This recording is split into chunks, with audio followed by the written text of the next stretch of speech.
Okay.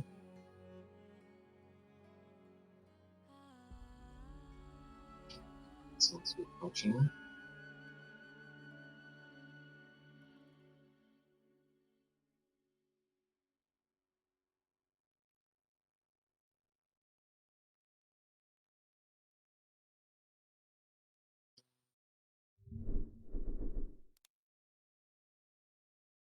Let's go check on something.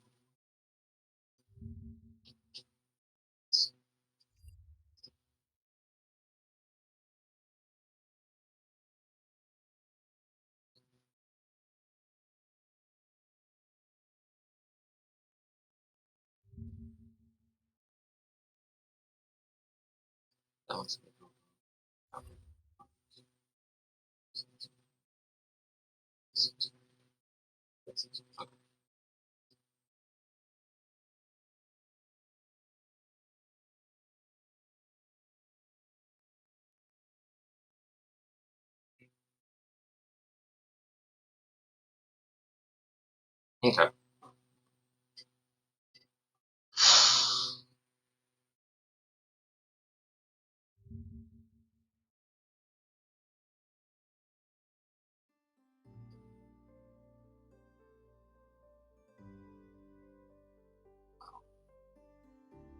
What am I supposed to do with Geodis?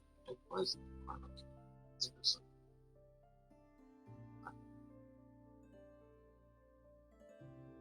I need these. Go on. You have my undivided. But seriously, what am I supposed to do with this?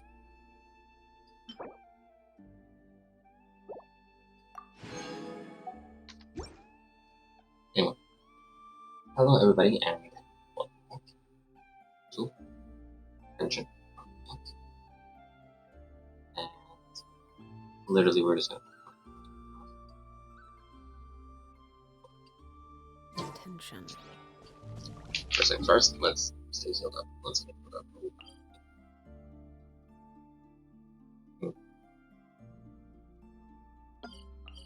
I forgot.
So yeah, we're just continuing where we left off.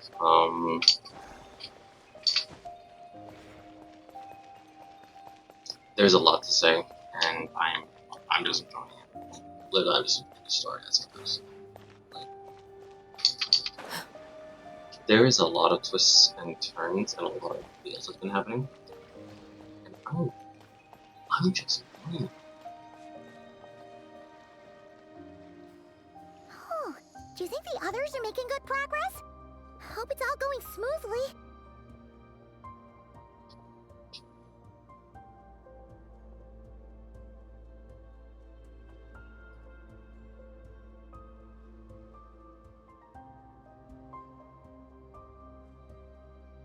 Oh, hey look! They made it back as well! Prince! Llama! How did it all go? All is well, thank you. Nefer and Yehoda had to stay at the curatorium to wrap things up, so they won't be joining us for now. I ran into Miss Anefa and Miss Ino on the way back. Their work is still in progress, so I suspect they won't be back for a while either. You seem rather cheerful today, Mr. Flint's. I certainly am. I achieved what I set out to do and came away with more than I bargained for.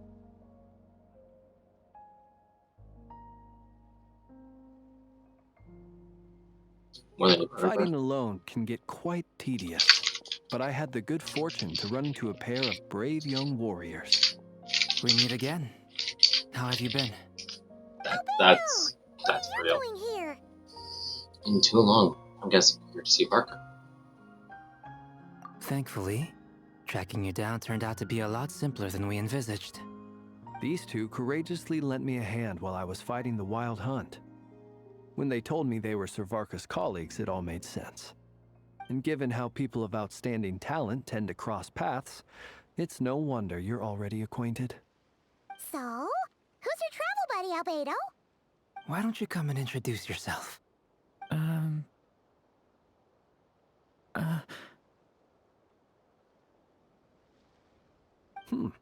A gentleman of few words, I see. Wait, And those a rather horns. stern countenance. I presumed you were acquainted with him. Is that not the case? What those horns must be. It's nice to meet you. Again. We've technically met before. Wait a sec. You're Minnie Durin. That's right. It's me.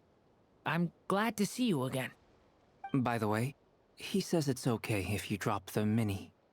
Yeah, I'm not as mini as I used to be. Interesting, isn't it? The first step towards blending into human society appears to be reflecting on whether one's name really reflects who they are. Wow, you look so different. In a good way, of course. It's great to see you looking so healthy. Thank you, Paimon. And although you're as mini as ever, I understand that diminutives don't always convey endearment. I'll be sure to simply call you Paimon as a sign of my great respect for you. Wow, you're such a smooth talker now. Paimon could get used to this. From now on, you may refer to her as your esteemed guide, Paimon. I actually think the diminutive is warranted here. Little Paimon is pretty tiny after all. Personally, I think our little Paimon is the perfect size. When people call her Little Paimon, it's just because she's so adorable that they can't help themselves. If that's not a sign of endearment, what is? You're absolutely right, Miss Lauma. My brother still has a long road ahead of him when it comes to Brother! understanding human relationships. Brother! Oh, I need to get him. Speaking of long journeys, didn't Columbina, leave with you? How come she isn't back yet? She's been catching up with old friends. Wouldn't be surprised if she stopped for a cup of tea or 10 on the way back. Uh-oh. People are talking about me. Hope it's nothing negative. You seems much better in spirit after meeting her old colleagues. Judging from your expressions, I'm guessing it all went well? It's getting crowded here. I'll go grab some chairs. No need. This is a job for an alchemist. I'll whip some up momentarily. Thank you for your hospitality, ladies and gentlemen, but I was merely escorting my friends back. I'll be meeting Sandrone shortly, as we still have some things to discuss. It's been a pleasure, everyone. But this is where I'll say goodbye. We really appreciate your help. Thanks for standing by us. Oh, come on. Spare the formalities. I'm just glad I could help out some true friends. I understand. Well, bye for now, Harlequino. Oh, this place is hopping. It's probably a good thing one of us left. Otherwise, we might not fit all these people in. Are you saying we're about to run out of chairs? As a matter of fact, I am. Come on in and see for yourself. How many more people are there?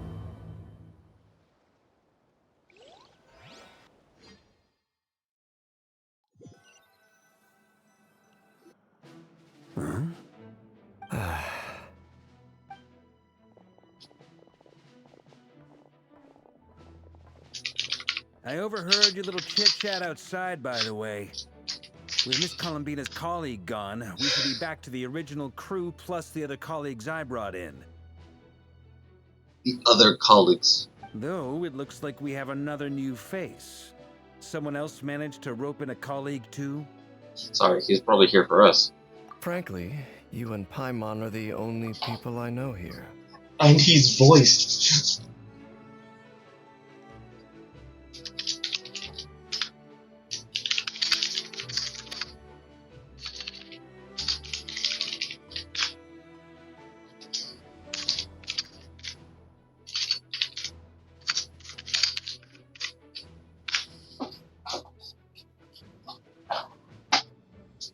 Oh my god, Ben 10 is back. Sorry, Yuri Longtail voices Dainsleif and also voices a teen and almost like 16-year-old and 18-year-old Ben 10. Basically, Alien Force and Omniverse. This here is Dainsleif, colleague of Tibet's greatest guide, Paimon, and greatest adventurer, the Traveler.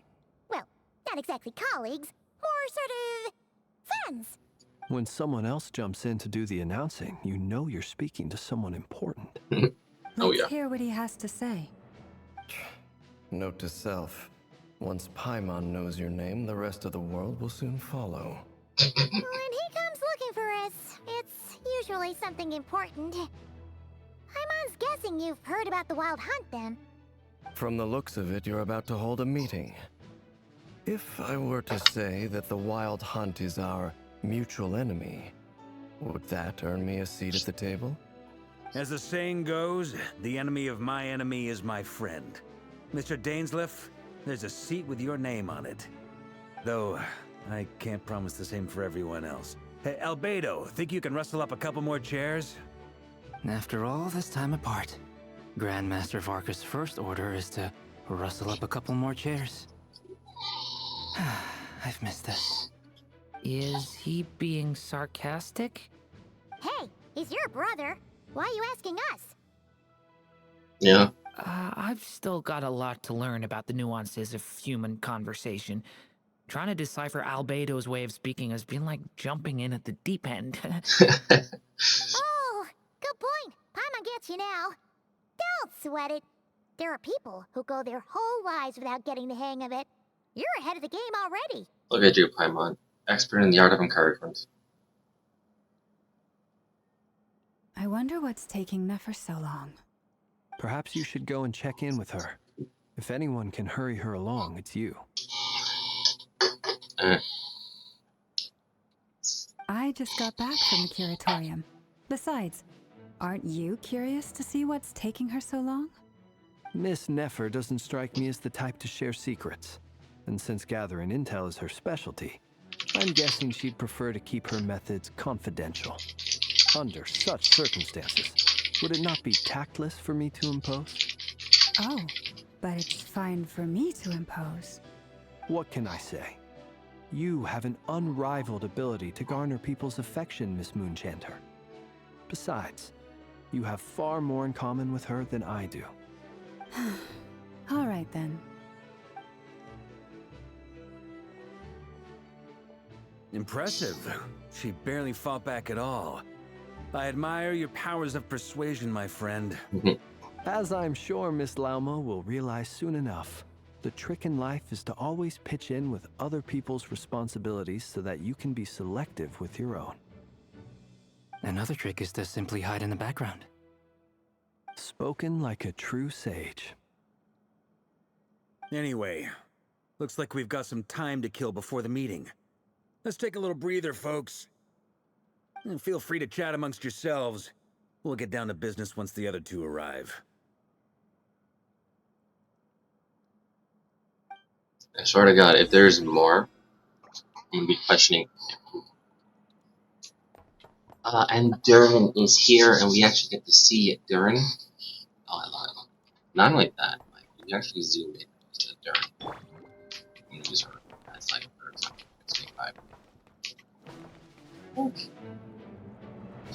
He has a vision, And it's not just any division. This is a Mondstadt themed division.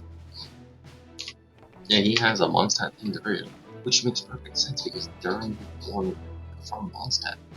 Granted, Toma didn't have a Mondstadt division. He had the Inazuma division because Toma is from Mondstadt when he got it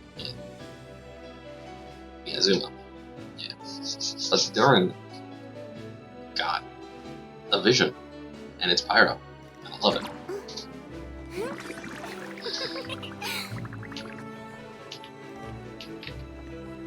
What's the vision again? Oh, it's magic. If she becomes playable, she actually doesn't have a vision.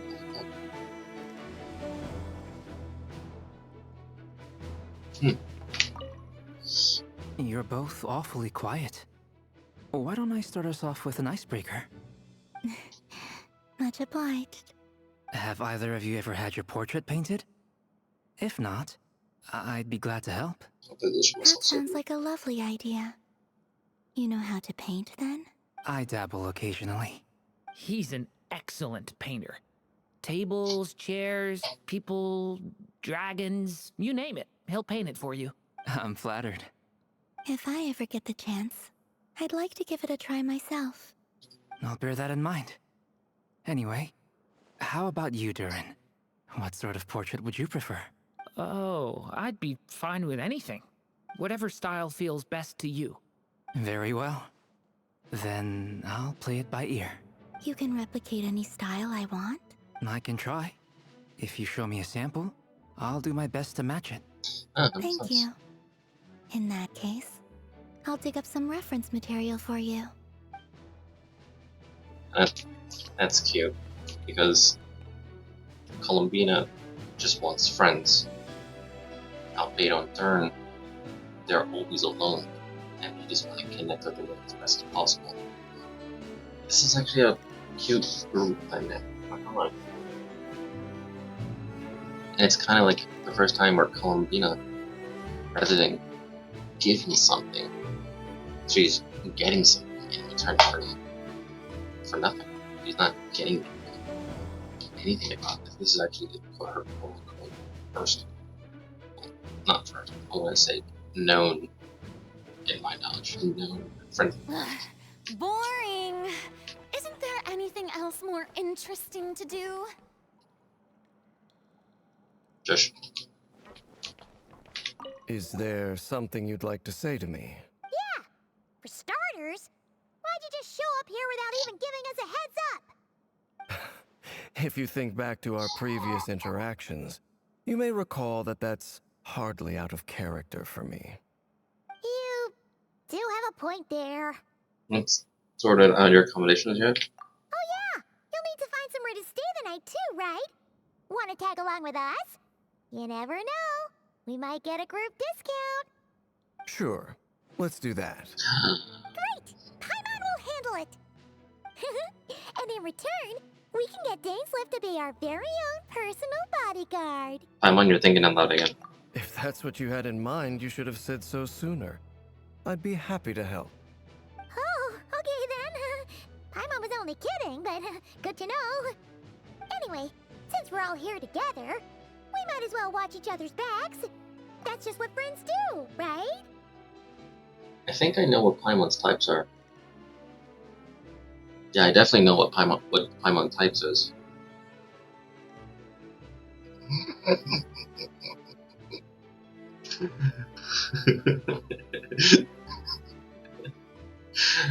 Paimon has a type. Indeed. Thank you.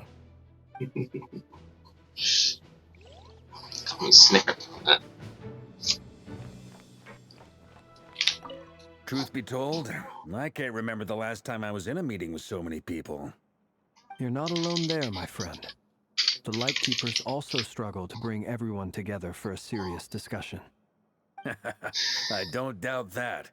I've only ever met two Ratniki, one being you, and the other being that young guy, Itlua. Itlua is a good apple. I'll give him that. He's kind, honest, and regularly delivers supplies to my lighthouse. A true Ratnik to the core.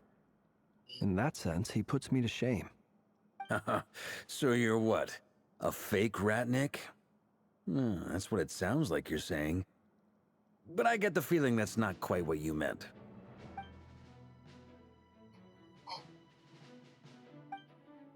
Come on, why the awkward silence?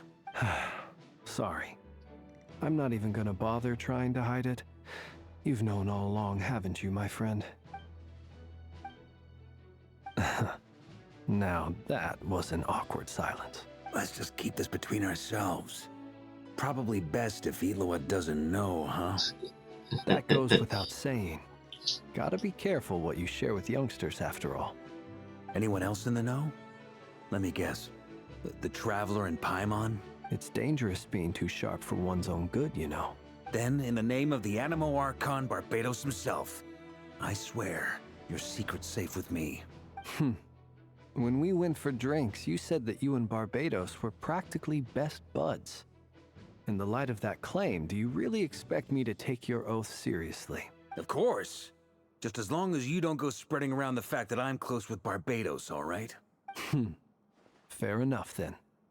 Nothing like a bit of mutual leverage to seal the bonds of friendship. I love puns.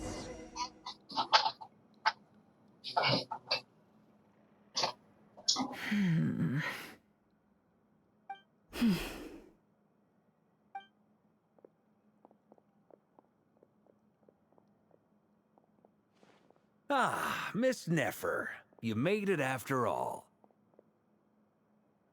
But what about Yehoda? I'm here to give you an update on how things are going on our end. Once this is over, I'll be heading straight back to continue my work.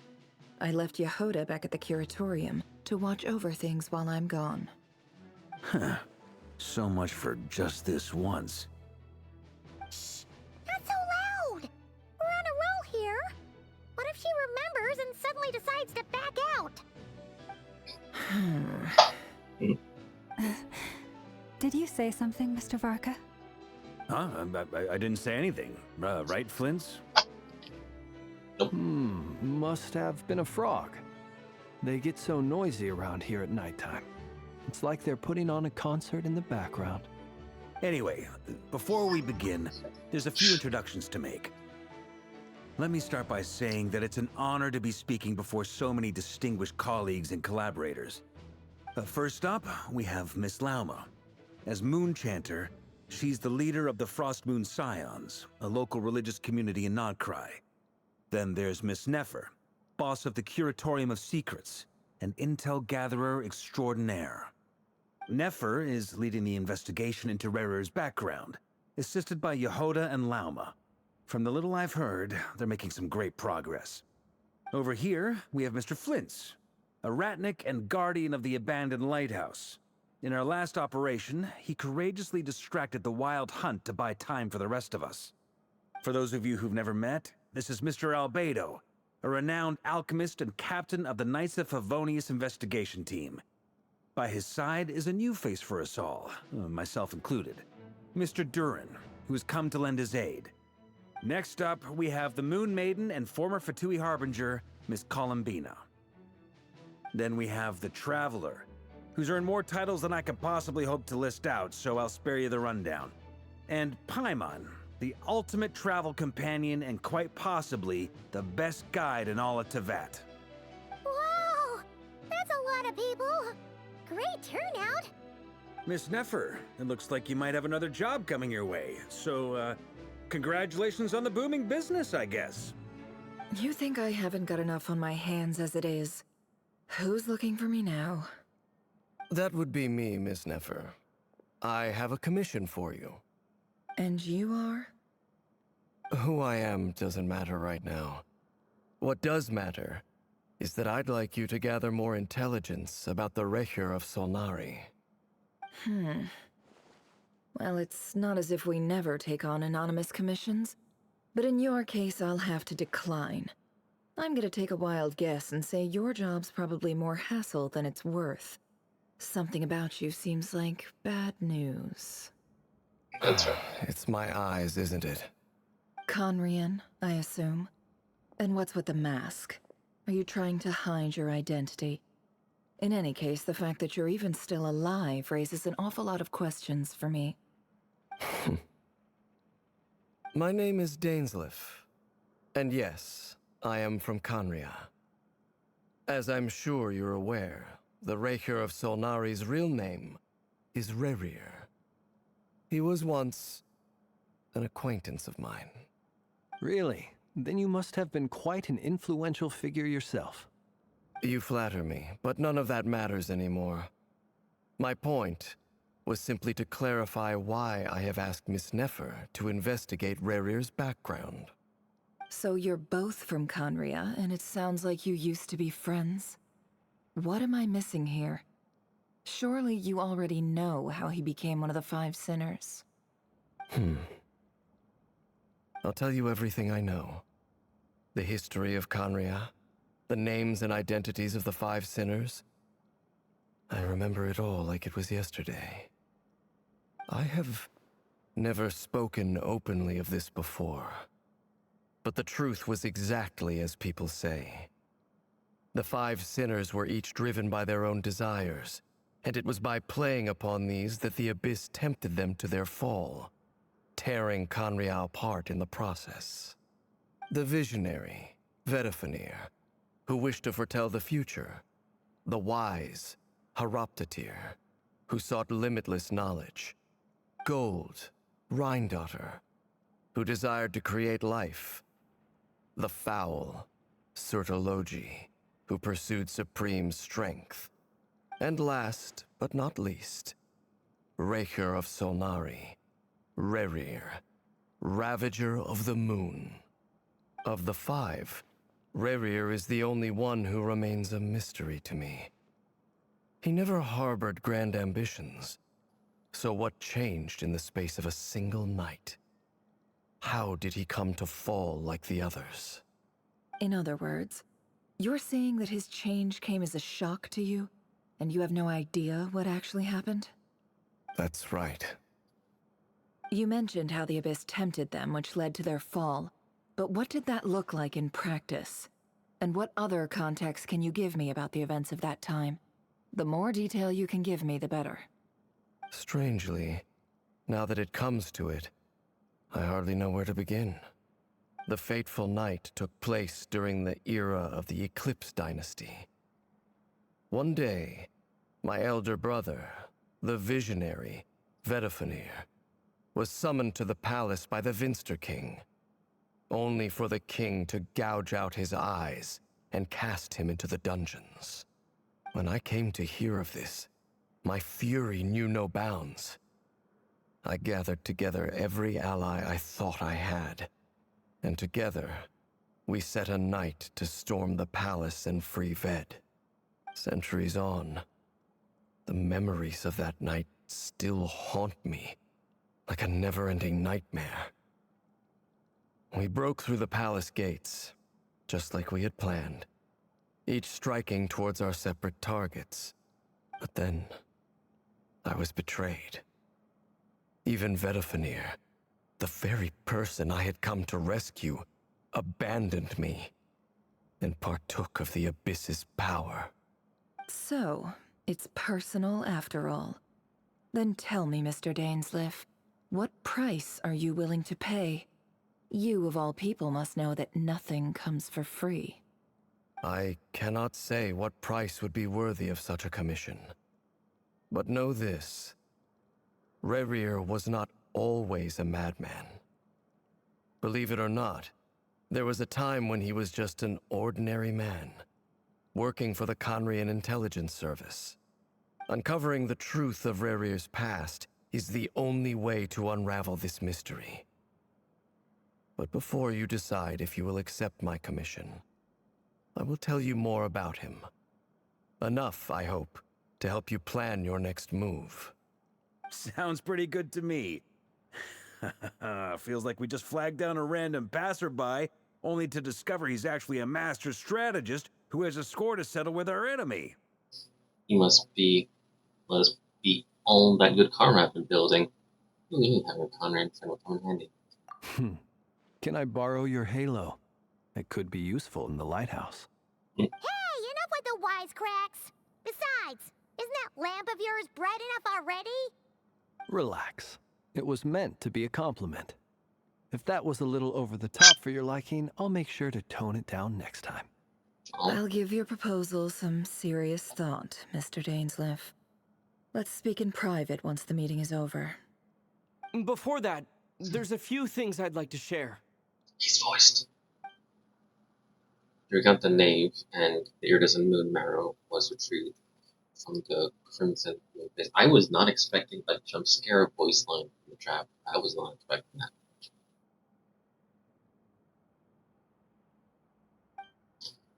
Make it clear that the knave chose to help you of her own accord, then conclude by reporting how the hearts of the three moons are finally in your hands.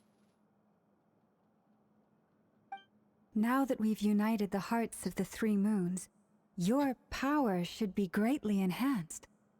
But it seems like that hasn't happened yet. I believe it will take a little longer. You've done so much for me, so I want to be completely honest with you all. Even though I'm doing a lot better now, the truth is, my recovery will likely be an ongoing process. From the moment I was born, my power has been slowly ebbing away. And that is because Tevat has never accepted me.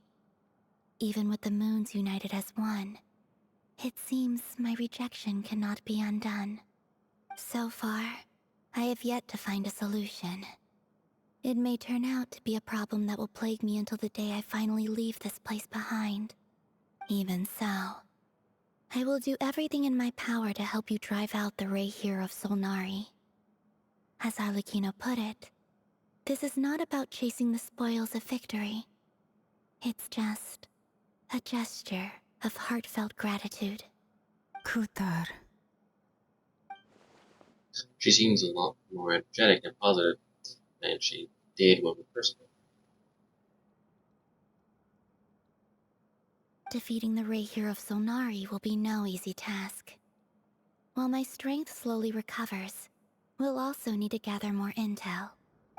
Naturally. We should take all the help we can get if we hope to defeat him. We've considered several viable plans now, but our choice hinges on the answers to a few key questions. Is it even possible to kill Rerir? What experiences shaped the person or monster he became? And what's he really after? Given Albedo's expertise in alchemy, I think we should leave him to try and answer the first of these questions. Understood. As for the other two, I'm afraid we'll have to count on you again, Miss Nefer. Believe me when I say it's not my wish to burden you. But right now, relying on your skills is our only option. So you're placing all your hopes on me, huh? We can't thank you enough for agreeing to help us. Honestly, I can hardly believe how lucky we are. You sure have a talent for changing your tune, Miss Moonchanter. Timid like Yehoda one moment, then flinches insincere flattery the next. Ladies, please. I must object to your portrayal of me. That's all. Feel free to keep bickering. Just pretend I'm not here. I almost don't want to leave this room. I'm curious to see how this plays out. I have faith in you, Miss Nefer. Something tells me you'll stand by us until the very end. Oh? And what makes you so sure of that? What if I suddenly decide that my compensation is insufficient? This isn't about the money. I can sense that you've got a deep-seated distaste for Rerir. And knowing you, that alone is motive enough. Look at them getting along so well. Like two peas in a pod. And I'm the one they accuse of insincere flattery. There is no justice. Miss Lauma, you have to understand something. Unlike you, I don't actually enjoy having everyone's hopes on my shoulders. Is that right?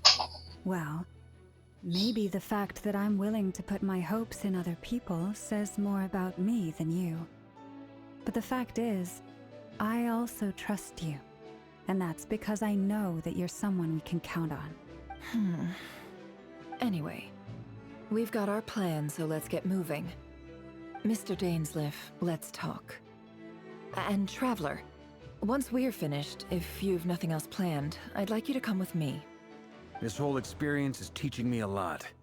For instance, I now know that when other issues come up in the future, I'll have far more luck getting Lauma to convince Miss Nefer than trying to do it myself.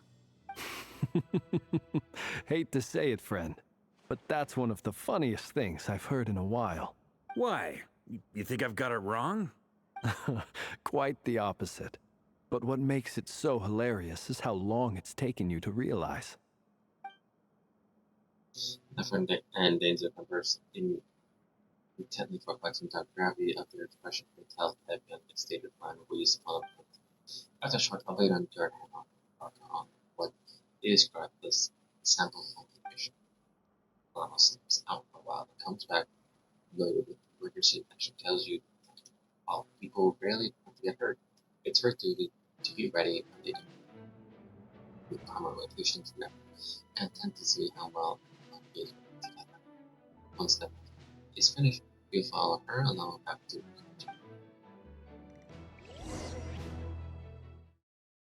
Big Father.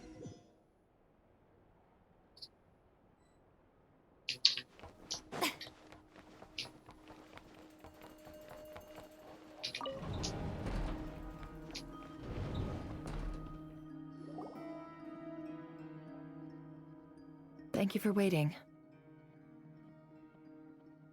It's okay. We actually used the time to help Dainsleif get a room at the hotel. That's very considerate of you. Now, I trust you share my curiosity about Rarier's past, and you seem fairly familiar with Mr. Dainsleif already. That's right. We know each other quite some time now. We spoke at some length after the meeting. He was the one who suggested I should invite you to join this operation. He feels confident that these secrets will be safe with you. Dane has a lot of faith in us, that's for sure. Thanks for your trust, Nefer. Likewise. I appreciate that you got right on board without interrogating me about why I invited you.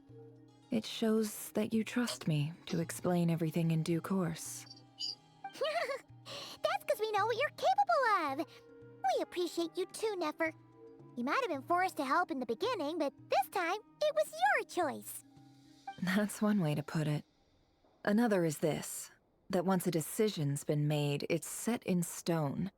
After that, my only goal is to see it through. Alright, so here's how it is. I'm going to access Rarier's thoughts again using my confidential method. Now, I'm sure you've seen things like this before on your travels, so you're surely well aware of how dangerous it can be. The reason I've gathered you all here is to ensure my safety during the proceedings. I plan for us to enter the fragment of his consciousness together, and once inside, I will focus on searching for information. Think of this as a diving expedition into someone's brain.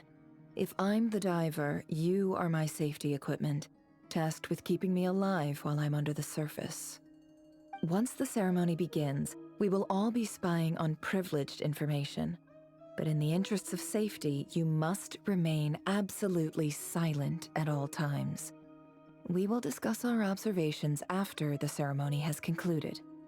Lastly, any individuals of a weaker constitution are advised not to partake in the ceremony. In any case, Paimon has her own job to do, which requires staying in the room but not joining the ceremony. Nefer takes pictures and left out details of confidential method.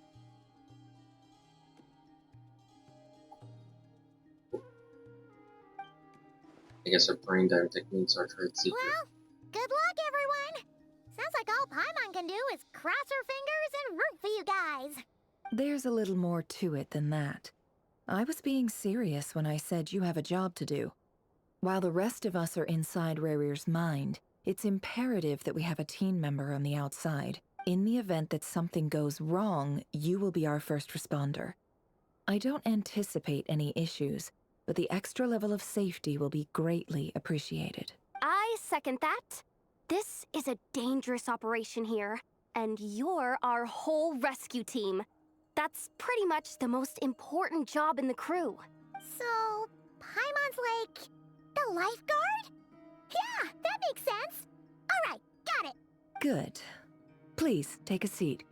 We'll get started momentarily.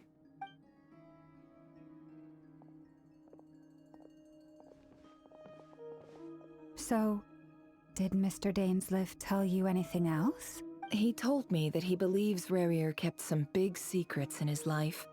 He's not sure that they were the cause of his eventual downfall, but he's asked me to uncover what those secrets were all the same.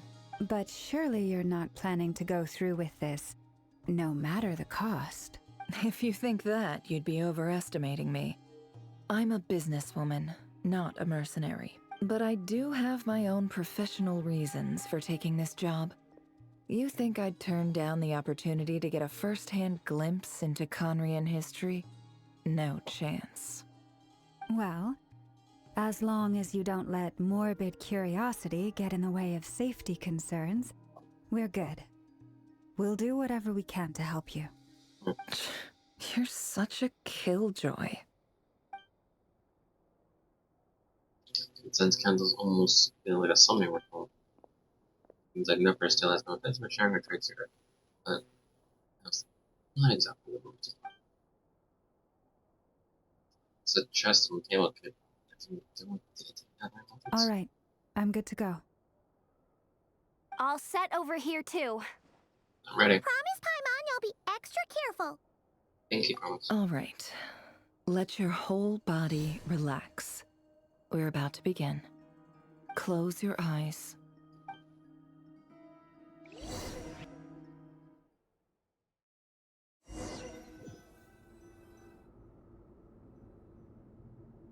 Phew.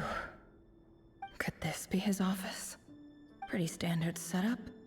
Bookshelves, paperwork, files. According to Dainsliff, Rarier used to be an intelligence operative. Chances are there's plenty of top-secret intel stashed away in this room. Is this where you keep your secrets, Rarier? Can't say I'm not looking forward to this. So the one thing I actually liked about this, learning more about Conrad, is because it was theorized that Conrad was underground. But like every now and then it gets tossed aside. It's like, no, Conrad is not underground. It's over here, it's over there, it's here, it's there. It's in an unknown part in the back. I'm like, no. This whole quest line, especially with going into my it is confirmed now that Conria wants a highly advanced ancient civilization. Why does Ashru sit up on the counter? To welcome our clients, of course.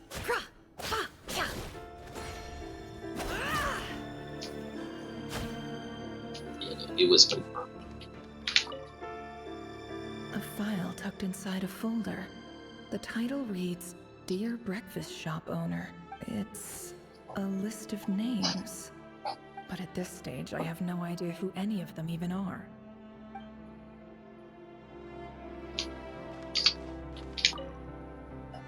Wonder what kind of encryption technique this is.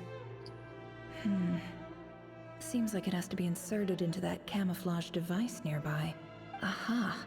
It's an audio recording. Please, hear me out. I can't shake this feeling that someone's been spying on our house. No, I'm not being paranoid. It's true. I saw someone dressed in all black. It was a couple of days back, but that was on another street, not near my house. I swear, I know what I saw. There's a note in the margin. Surveillance of the Runforther residence has concluded. We apprehended the target and filed the mission report last night. Could the voice in the recording belong to one of Rarier's targets?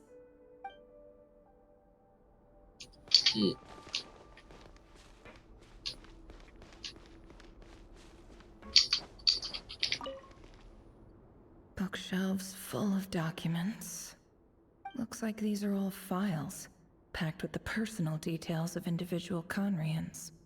The Crimson Moon dynasty preceded the eclipse. Since Rarier worked as a secret agent during the latter, it stands to reason that he was tasked with purging remnants of the old dynasty. Yep, lines up exactly with what Dainsliff told me.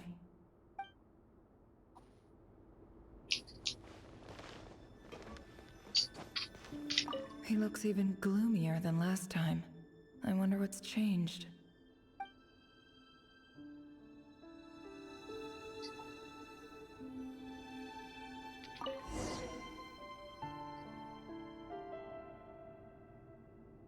Today's files are in. Time to wade through them, just like usual.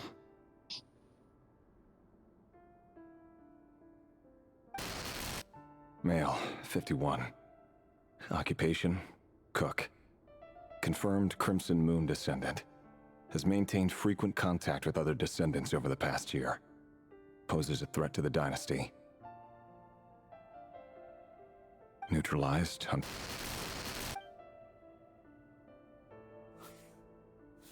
This one should be archived under purged targets. Female, 23. Occupation, office clerk. Confirmed Crimson Moon descendant. Has maintained frequent contact with other descendants over the past year. Poses a threat to the dynasty. Neutralized on... Another one for purged targets. Sounds like she was that other man's daughter. Never mind. What's it got to do with me?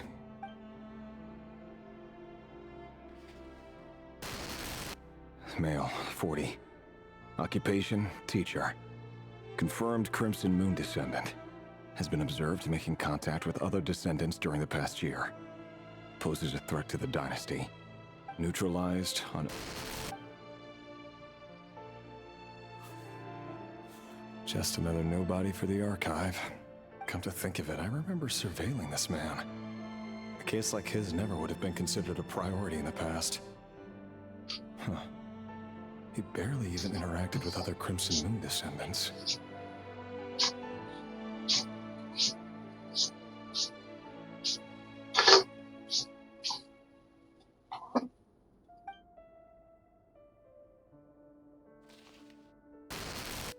Female, 16. Occupation, none. Orphan and confirmed Crimson Moon descendant. Has been observed making contact with other descendants during the past year. Neutralized on... Filed. I have no recollection of this girl. None whatsoever. She doesn't seem to be anyone important, but then again, how many of them really are?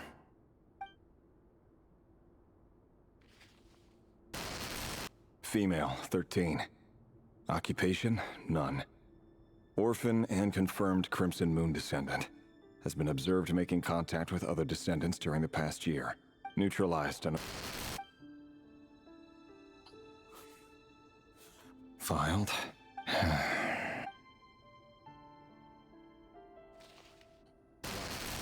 Male, 11. Occupation, none. Oh, they're just getting younger. Orphan and confirmed Crimson Moon descendant. Has not been observed making any contact with other descendants during the past year. Poses a threat to the dynasty. Neutralized on...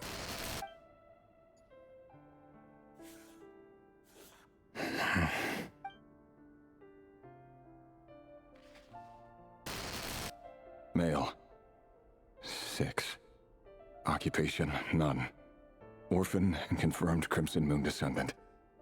Poses a threat to the dynasty.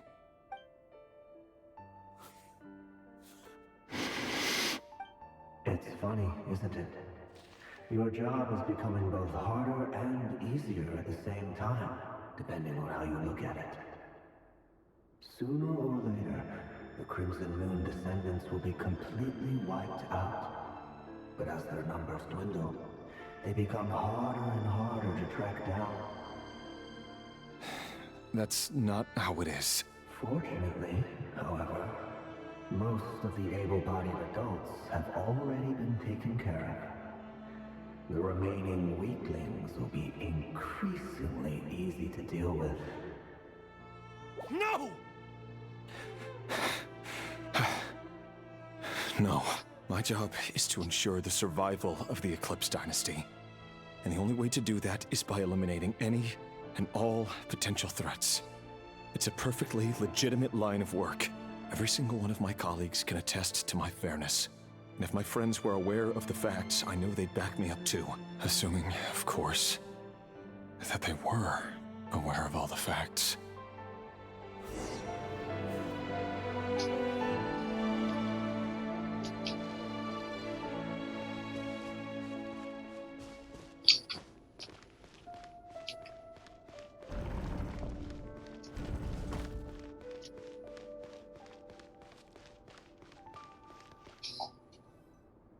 Mr. Vedifalnir, it's been quite some time since we last met. Rerir, I trust you're here because you have something important to discuss. Forgive me. I wasn't tuning out, it's just, I noticed you didn't even phrase that as a question. As if you knew I was coming. Tell me, does someone in your position ever feel the need to ask questions at all? It is indeed within my power to foresee certain things. Things like your arrival. I was just thinking. It won't be long before I'll be inviting both you and Dane to my wedding. That isn't a lie, but nor is it a fact as such. It's a wish, isn't it? No fooling a prophet, is there? Ever since that day we met for drinks, I knew it was only a matter of time before you came looking for me. Does it feel good? Knowing how the future will unfold. I'm afraid the notions of good and bad fail to capture the complexity of what such a power entails. Once you've seen what will come to pass, it can be all too easy to succumb to fear and melancholy. Unless, of course, you learn to abandon these feelings.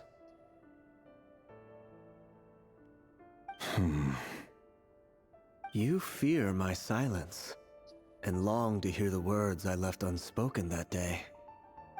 That's right. You must have noticed my reluctance to broach the subject, and the reason is simple. Because the truth could never have lived up to your hopes. For both our sakes, such words are better left unsaid. The burden of prophecy was never meant for your shoulders. So who exactly do you deem worthy to hear your prophecies? None but our exalted king?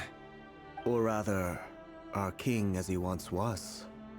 You're closer to his majesty than I am. You must know better than anyone how much he's changed. You say that as though it is to my benefit. Yet precisely because of that, I dare not speak rashly. A king can turn out to be the most virtuous of rulers, or a tyrant more terrible than the most vicious of dragons.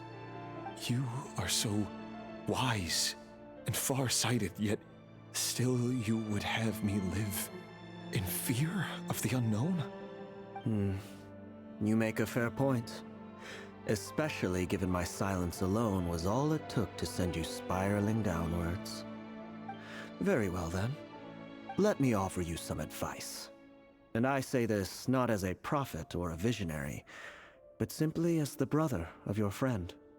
For many reasons, there is very little chance of your marriage ending in happiness. If happiness is what you seek, you should find another fiancé.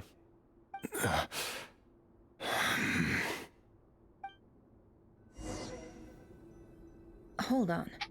There's that same black fog again.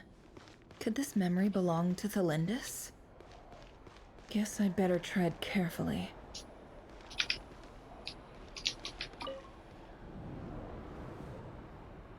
Wait. Hear me out. This time we finally got a clear look at his face and learned his true identity. His name is Rerir, and he claims to be one of the king's guards.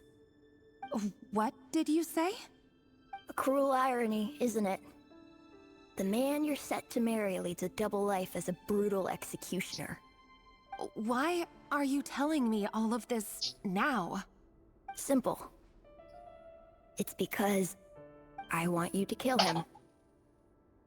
You are the only person he would never suspect. No, absolutely not. I would never dream of doing such a despicable thing. So you'll just stand by and watch him slaughter us to the last? Do not forget that the blood of the Crimson Moon flows in your veins too.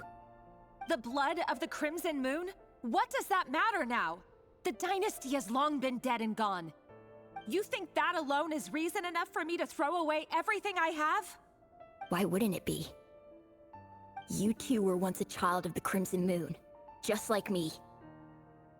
Don't tell me you've never felt so much as a flicker of fury for the way we were trampled into the dust. As long as you promise to abandon this pipe dream of restoring your dynasty, I can try to persuade him. Or have him persuade the Vinster King. Persuade the Vinster King? Do you even know why he's so obsessed with hunting us down?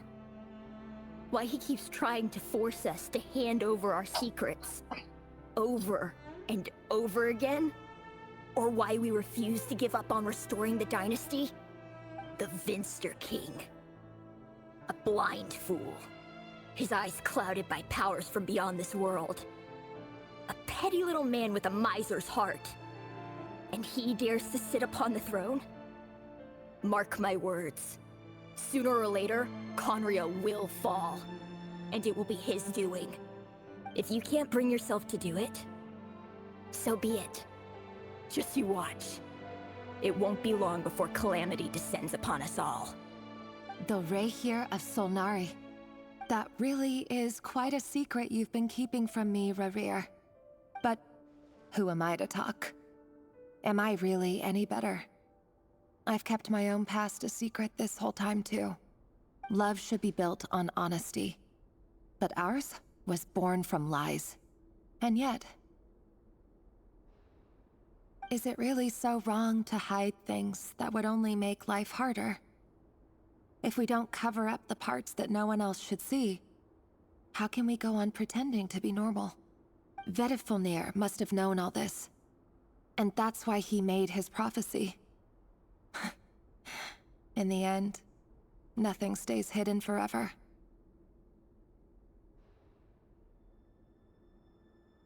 But I won't just sit by and watch this disaster unfold. I'll do everything in my power to protect what I cannot afford to lose, no matter who I have to face. Does she get the cross on her eyes? I'm kind of curious about that. Does she get the cross on her eyes? Huh? Was that Rerir who just walked past the window? Doesn't it give you the chills that he still takes the same road to work every day? As if nothing ever happened. Those people at the deli. Enough already. They're clearly pretty taken by their own disguises, so just smile and play along. Pull the rug from under beasts like that, and you risk having your throat torn out. Deli? Oh. They're talking about those people from the opposition. Right. I'd almost forgotten they used to run a deli. People with no consequence always vanish so easily. And no one even remembers them. But surely you can see he's not the man he pretends to be. So many have died already, and they say that the king's madness grows with each passing day. We're not going to survive this, are we? But why does it have to be this way? Do we really deserve to die just because of the blood that runs through our veins? Felindis, are you even listening? Sorry, Freether. My mind was off wandering. I heard you, though. You're talking about what Rerir said. He's just following the king's orders. He's a secret agent, and it's his job to hunt down rebels and dissidents. By the time you first met him, he'd already taken lives. Maybe he was using you from the very beginning. No. Rerir has no idea I have anything to do with the Crimson Moon. My family are only distant relatives of the main lineage, and besides, my eyes are perfectly ordinary. Truth be told, apart from my teacher, pretty much no one knows I have any connection to any of it. It's been a long time since my family severed ties. But as Orlog said, who could possibly talk sense into that raving lunatic of a king? No one! I'll work something out. Trust me, I'm with you all. But for now, you need to keep yourselves hidden. Don't let anyone find you, anyone at all. Don't forget that Rerir is an Eclipse operative. You need to be extra careful when he's around. And when I am too. For now, don't come looking for me. And if anything happens to me, just act like we've never met. If even you can't escape this, what hope do the rest of us have? But after all this time together, surely he wouldn't lay a hand on you. I won't speak in his defense, nor can I give you a clear answer to that question. But I'll do everything I can to put an end to this. Here, hold on to this. If an opportunity to escape presents itself, take it. You'll be glad you took some spare change. You call that change?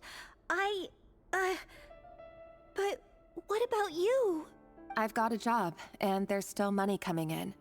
But you can't go anywhere right now. Please think about yourself for once.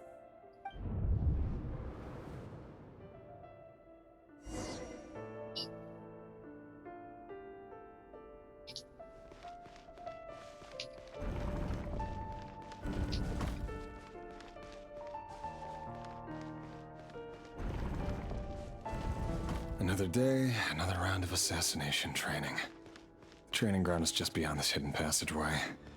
When you kill a person, doesn't it bother you when you end up covered in their blood?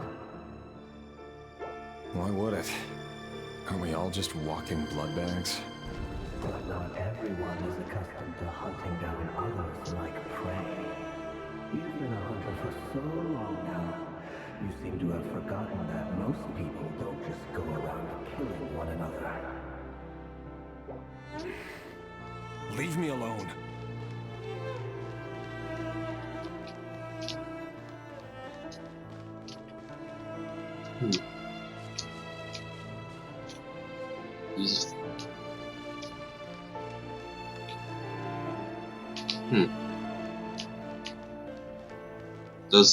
Those spears and swords and shields, they look familiar.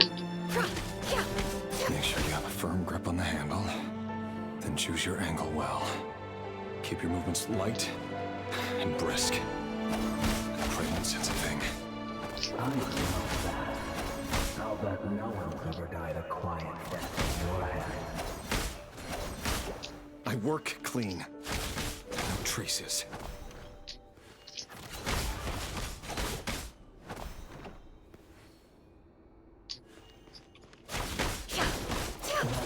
Make it open and above board, though. The king just happens to need you right now. Someday he doesn't. That won't happen. He's changed. Ever since he fell under the spell of that power. In the beginning, he only had you take out a handful of abilities. But now... The ones I've dealt with have always been guilty.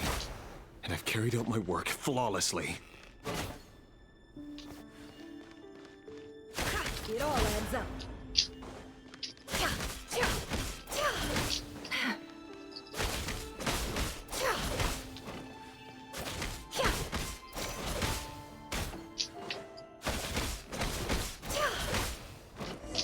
You know I commend such a proposal, don't you? Was it because you didn't trust me?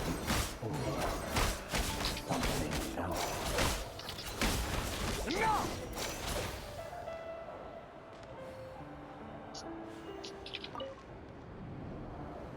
Delindis, do you still remember Orlog?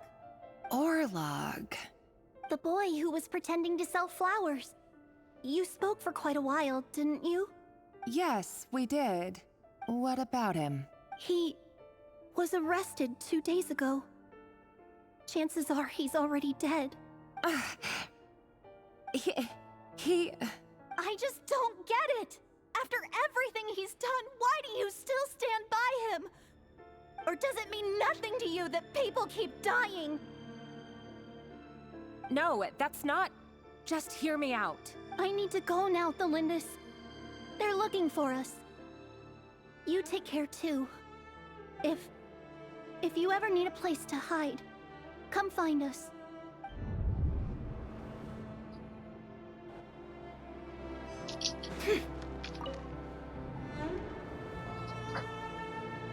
Author Thelindis.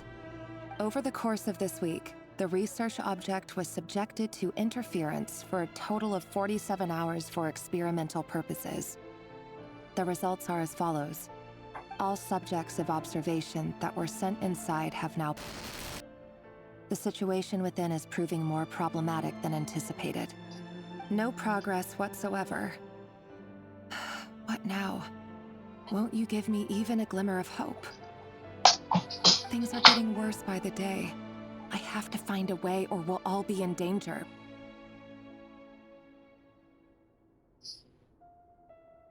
But I... If all this research comes to nothing, what then? Sooner or later, it'll be my neck on the line. But could he really bring himself to kill me? No. Surely he wouldn't have the heart.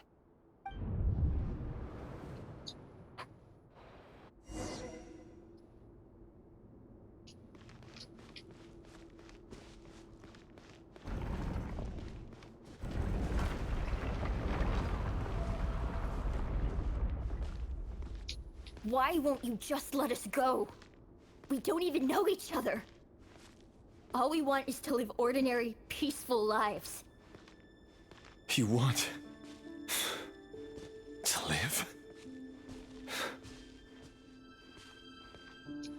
Can you even feel that? Yes. I just want to go on living. Is that really such an unforgivable crime?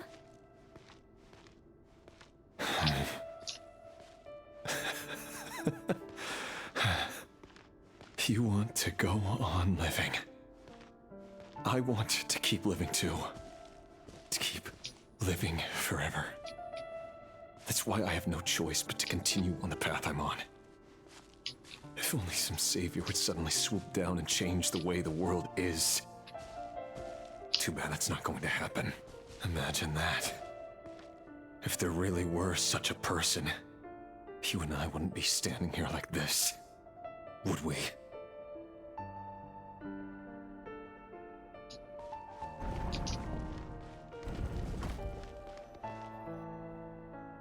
Today's files are in. Time to wade through them just like usual. No, I don't get tired of it. It's my job.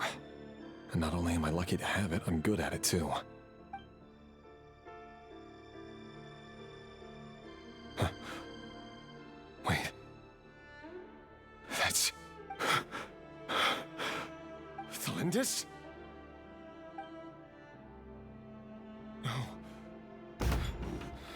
No. No! Why? But you bear no mark of the Crimson Moon. How could you possibly have anything to do with them? It cannot be! A diluted bloodline. Carefully concealed. I see it now. You've been living in the shadows just like me. What a fool I've been. Numbing myself with talk of justice. Even imagining my friends would back me up. But in the end, Irminsul. Finster King! How far are you going to take this? From the direct bloodline to secondary offshoots? And then what? Today it's the descendants of the Crimson Moon. Who will it be tomorrow? Will you not rest until everyone down here is dead? No. This cannot go on. This is where it ends.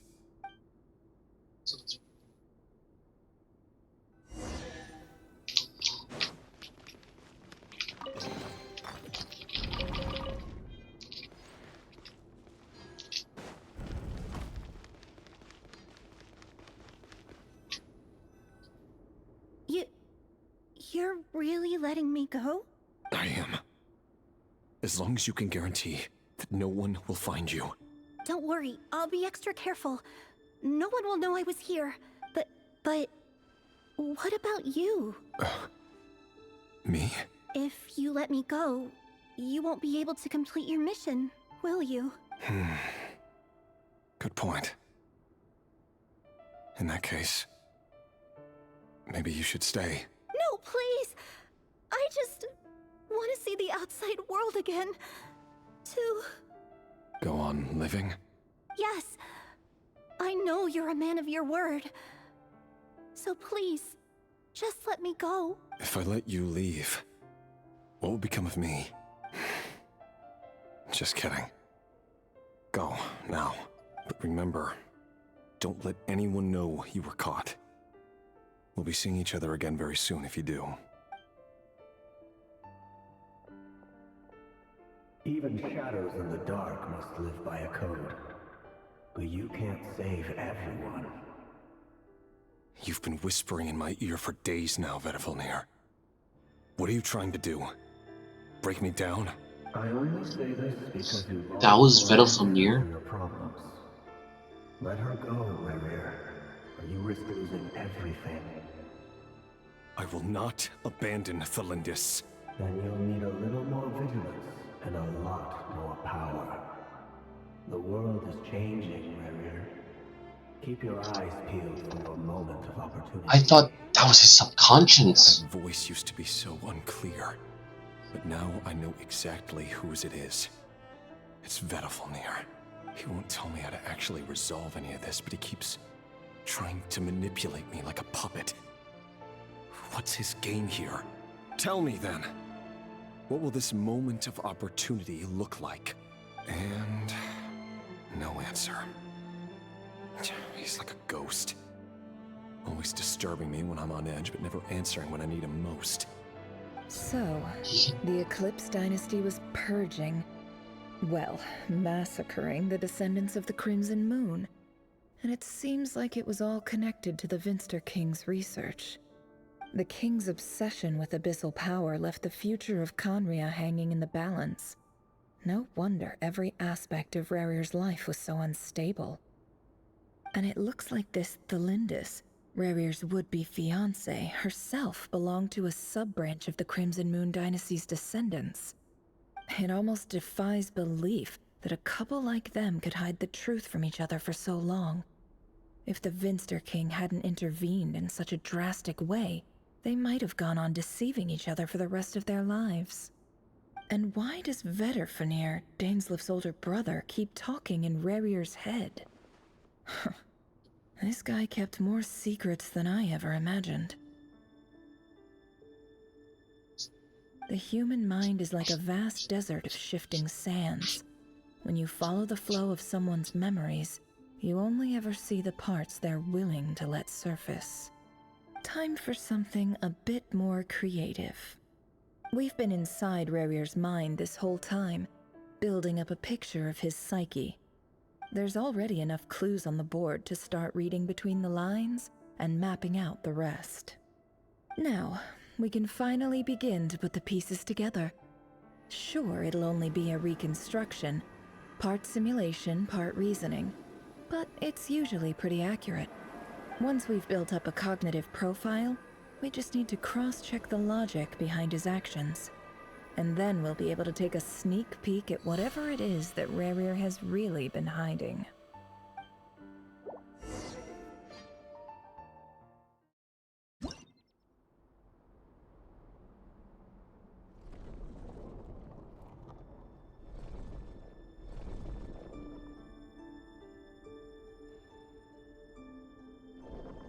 Rerir, are you there?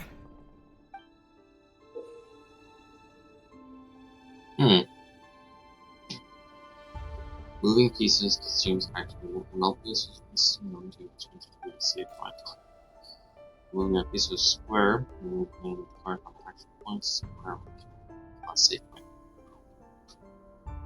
So,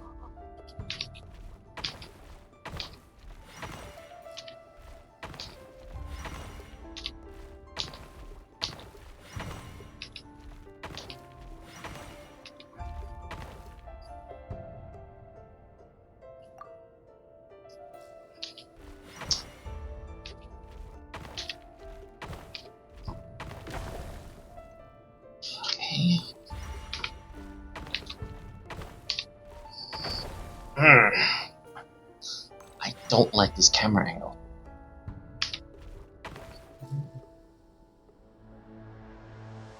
Up.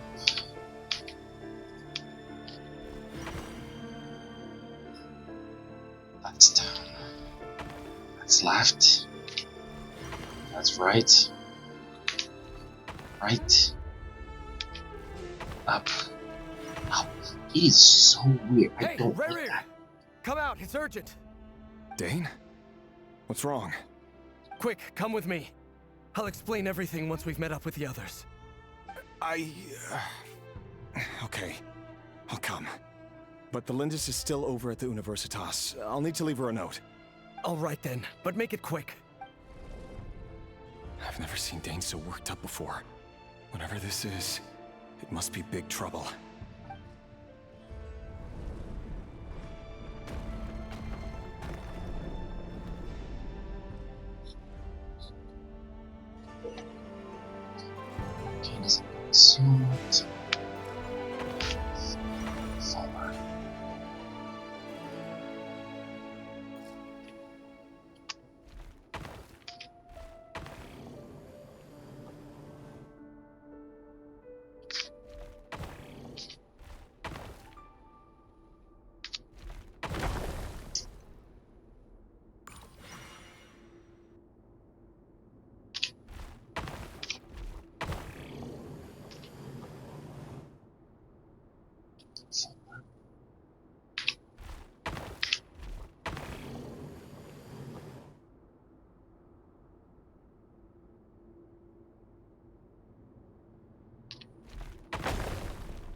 Oh.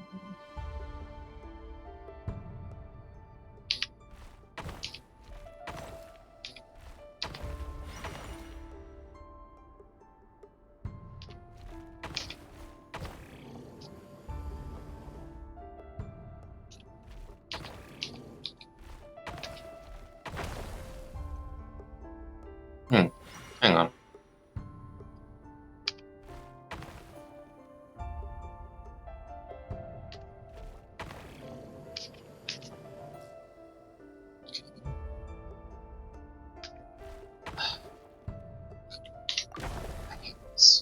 I hate these controls. Right. Forward.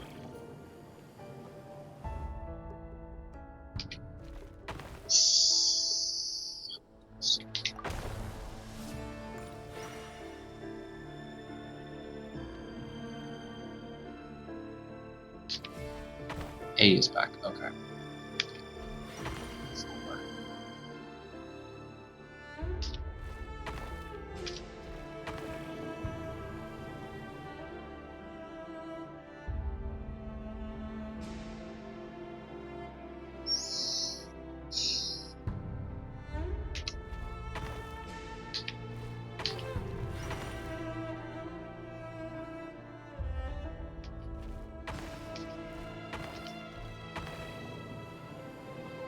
Oh, no, I see it.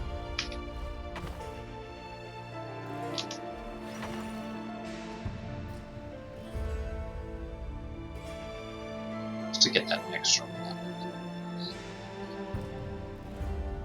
Well, this is a nice change, meeting you all at this hour.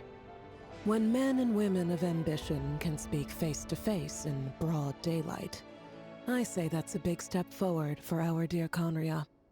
Don't be ridiculous. We do not fear the day. Why would we seek refuge in the night? You might ask your blade that same question. I'm told it prefers the cover of darkness. The word on the street is that Sir Delogi only strikes when he has an unfair advantage. But that is patently false. I see you're missing an arm and a leg. Surely only a fair fight could explain that. If this is your way of offering me replacement limbs, believe me, I'll take them. Oh, we can certainly discuss that. With bioalchemy, anything is possible. Assuming I have your full support in my research. Lunatic. Roptatir, what brings you here? Why, Dainsleif, of course. He invited me. Please, cast aside your apprehensions, Miss Rhindaughter. Whatever the rumors may say, I am but a humble servant of the king, and I can assure you he affords me no greater convenience than he does you. Well, the Universitas Magistrorum won't stop fawning over you. So at least some of the rumors must be true. You're clearly doing well for yourself, so drop the humble servant act. It endears you to no one. You're president of the Universitas Magistrorum, the chief royal mage known as the Wise by royal appointment, and by far the most favored among the 4 pillars of Conria. Vice President Veit doesn't even try to hide his envy when he sees you. My success is the product of hard work and good luck. It's as simple as that. Were the king not such an extremist, I hardly think I would have received a senior post at my age. Of course, no job is without its gripes. Serving a king like ours can be a challenging task, as I'm sure you can imagine. And as for Efterveit, in missing out on the presidency, he's dodged a mountain of stress. Like everything else in life, it comes with pros and cons. You're all here. I apologize for the short notice, but it was an emergency.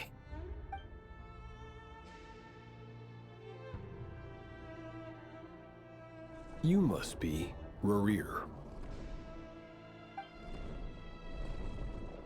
Mr. Sertologi. Yes, I handled your case file during your sentencing. Nothing personal, of course. I'm pleasantly surprised that you remember me. You're clearly a person of substance if you've been invited here. But Dainsleif, you'd better have a very good reason for convening this little gathering. It's my brother, Vedalfenir. After he spoke at the court this morning, the king was so infuriated by his words that he had him blinded in both eyes and thrown in prison. Vedalfenir in prison? Strange. I thought the king trusted him and Horoptatir more than anyone else in the world. Does this mean the king's circle of trust just got even smaller? It has nothing to do with trust. It's about what the king wants, which is as clear as day to anyone paying attention. I simply appease him, because it's in the best interests of the Universitas Magistrorum. And also because you're slimy. Vedalfenir, perhaps less so. But still, a visionless visionary? It rather inclines me to think that qualifications are not what get you ahead in Conria. Do you honestly think this is an important discussion to be having right now? Dane, what are you planning to do? Rescue Vedalfenir, I assume. Correct. It will mean storming the palace by force. Tonight. I need all of you on my side. That's far too dangerous. And don't forget, Dainsleif, you're captain of the Royal Guard. You swore an oath to the throne. You've been planning this for a while, haven't you? I have no desire to commit treason. But whatever critique the king may have of Vedalfenir, disfiguring your most loyal subject for putting the best interests of his court and nation first, this is not the conduct of a wise ruler. My blade will force the king to see the error of his ways. So, Vedalfenir's prophecy enraged the king. I'm sure it wasn't what he wanted to hear, but if he won't take counsel even from the visionary, that is deeply troubling news. The extent of His Majesty's madness is now all too clear. The question is, how does a man like me get out of this situation unscathed? You have noble ambitions, Dane, but I'm afraid they don't do much for a guy like me. I'm not interested in saving the world. All I want is a letter of pardon. A letter of pardon? For whom? Thelindis? The chances of the Vinster King issuing a pardon for anyone connected to the Crimson Moon seem vanishingly slim.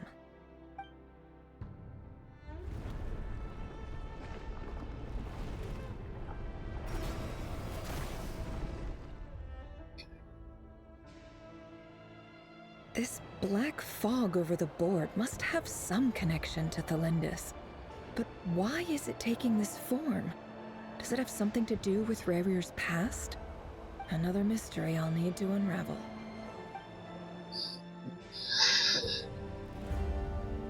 Okay, we're going to combat.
No, no.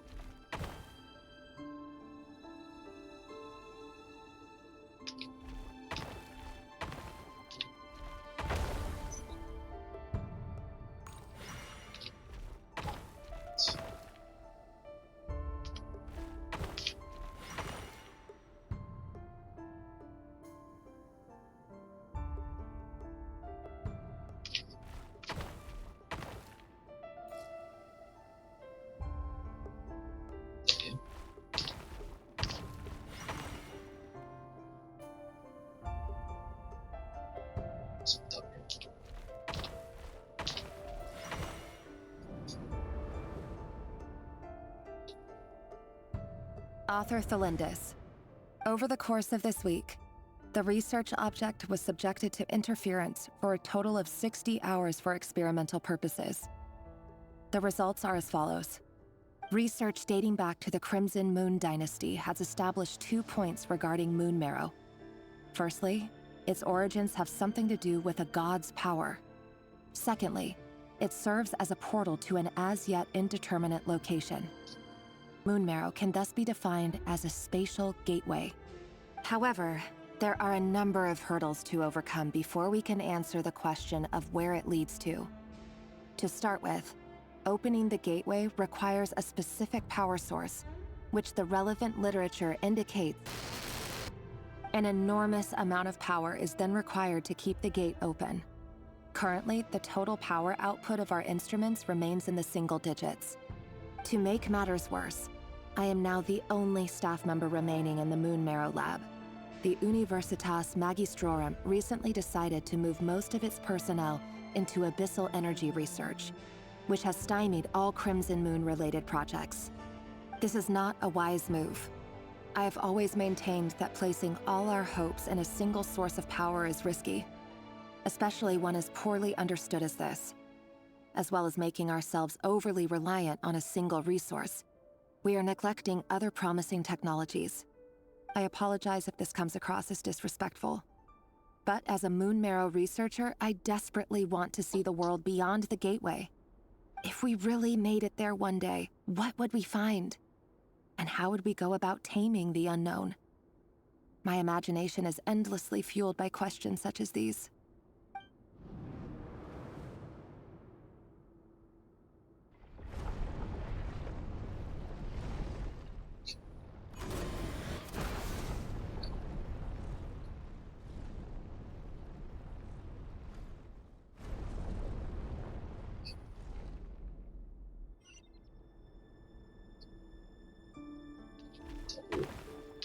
A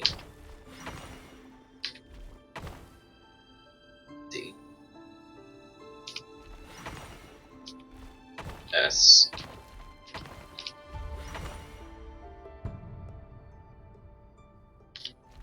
A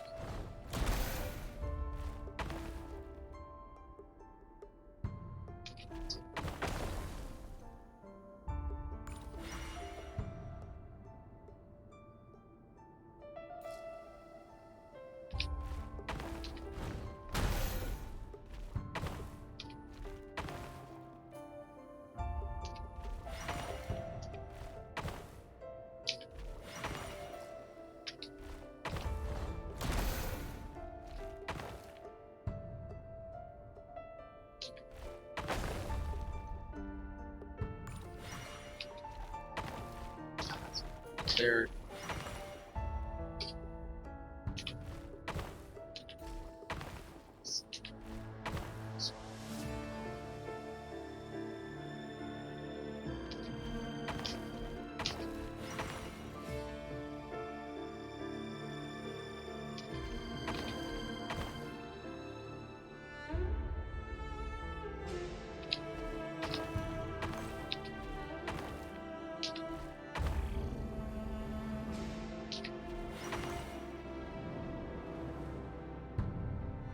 This is for you.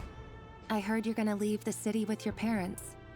Delindis, did you hear about what happened? I've heard nothing.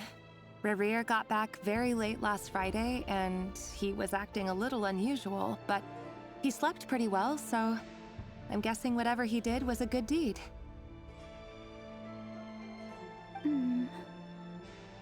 You never saw him, and I don't know what he did. And this conversation never happened. You understand?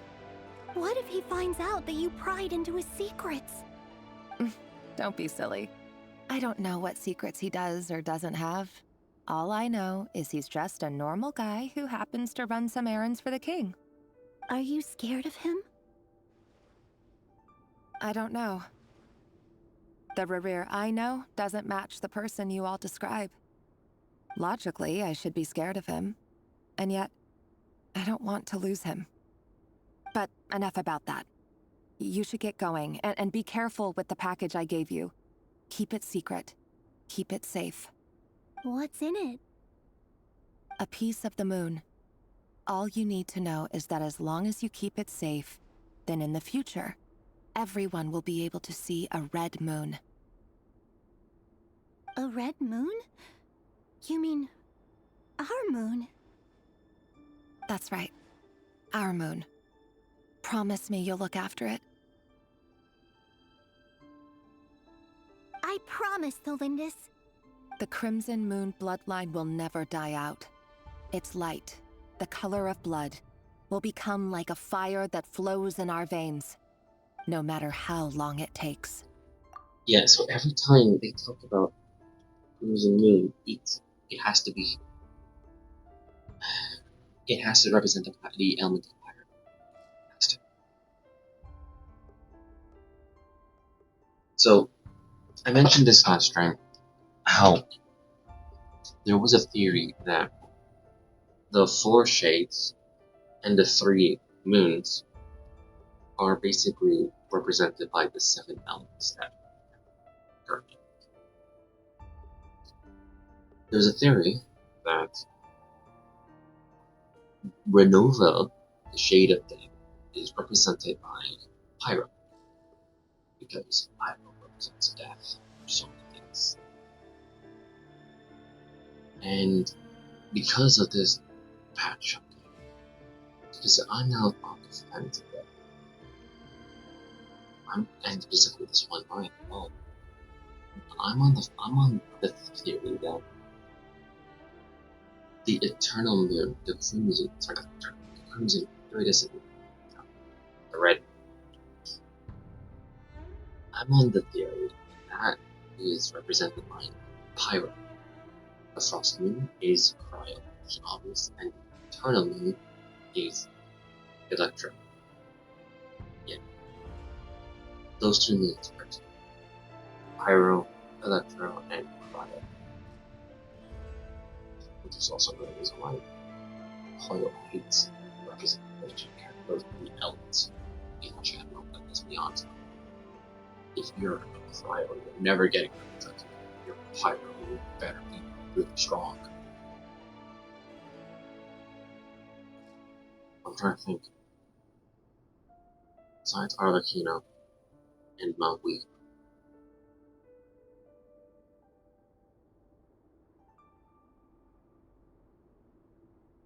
the last 5-star character is the Mercenary.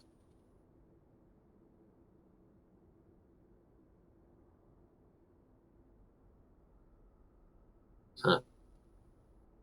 Yeah, Hoyo really hates those. I mean, Hoyo's underground actually makes sense, but it's horrifying and rude. so bad. That is so bad. That is so bad. That is true. That is so bad.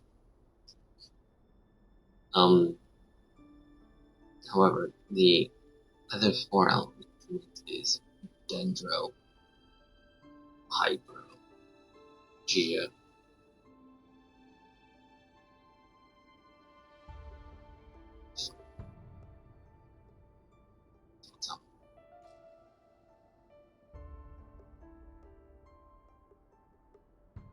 Don't tell me.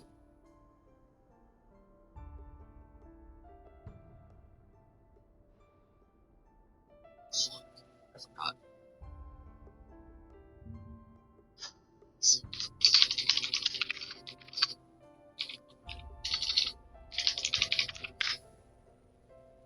Anima. I'm sorry, Betty. Basically, those 4 elements are represented by the shades. Time, the shade of time is obviously represented by the winds of time. The shade of space is represented by G.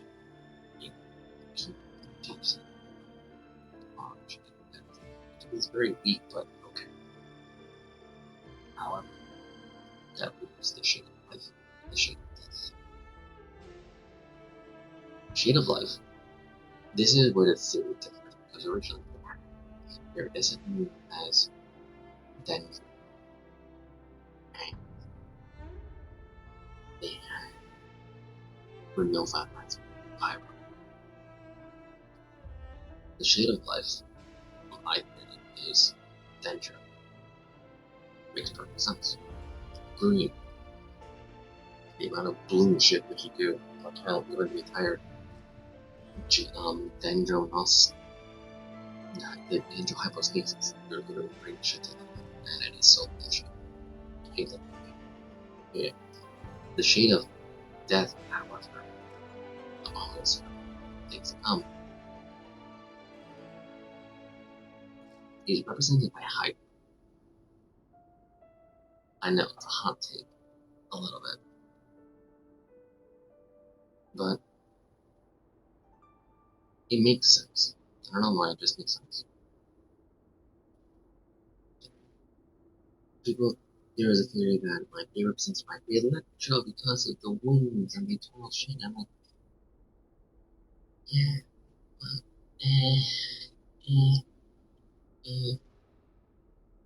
I could be wrong. I think we know what the shade of death represents Hydro, because the amount of thing in Hydro, specifically when it comes to the 8th Pentagon that is unreasonable. How many times are you put so close to her? You would let it drains your HP. And she's only interested in attacking or tagging Hydra. Literally just kills you. Barbara, her constellation. So yes, she's the best healer. She's trying to keep you alive. She's literally Barbara dead. Most of the time for abilities. Either they're killing you, or they're trying to make sure you don't die. So that's why. That's my theory.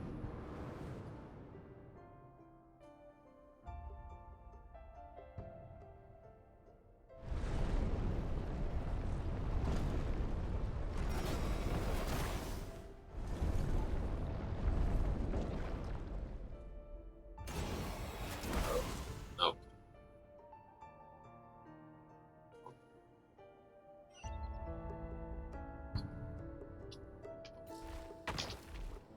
So,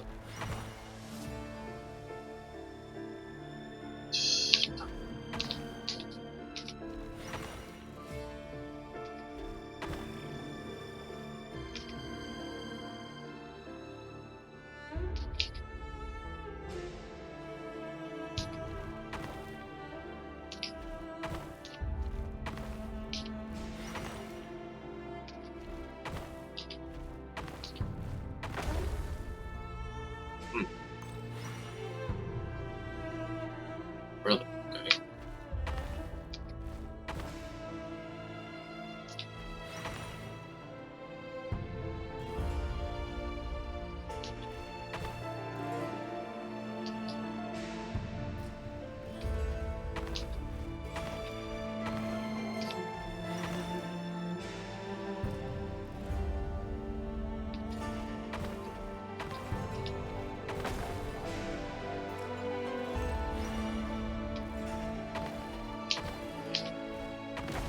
What? I hate these controls.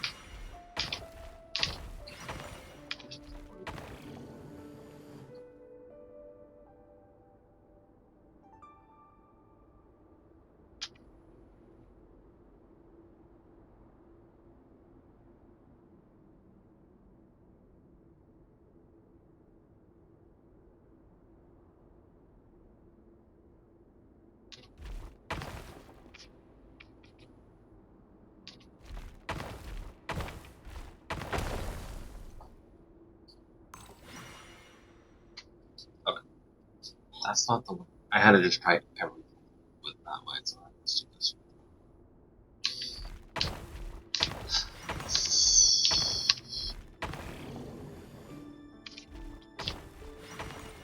It seems a lot of fun.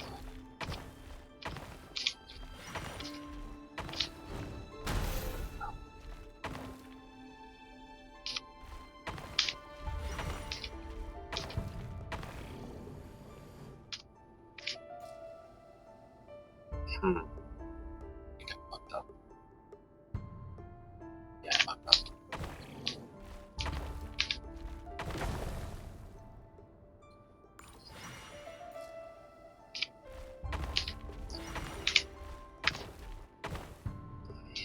D.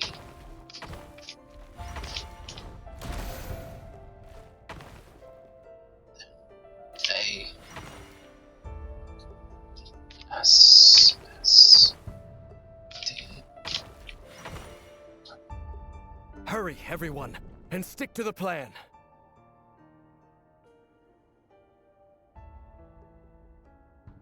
Sir Dainsleif, what are you? Is this treason? You know what happens to those who betray the throne. Please, don't do this! It is the king himself who has betrayed the throne. He has betrayed all of Conria. If you have any love left for justice in your heart, you should join me. It's showtime. Dane and his group will handle the troops in the palace. Then Hraptatir and Rheindotter will disarm the security measures. My job is to enter the prison and rescue Vedifalnir. Stay safe. Wish me luck. Look after my brother. Draw your blade. It is time for justice to prevail.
smell is abominable.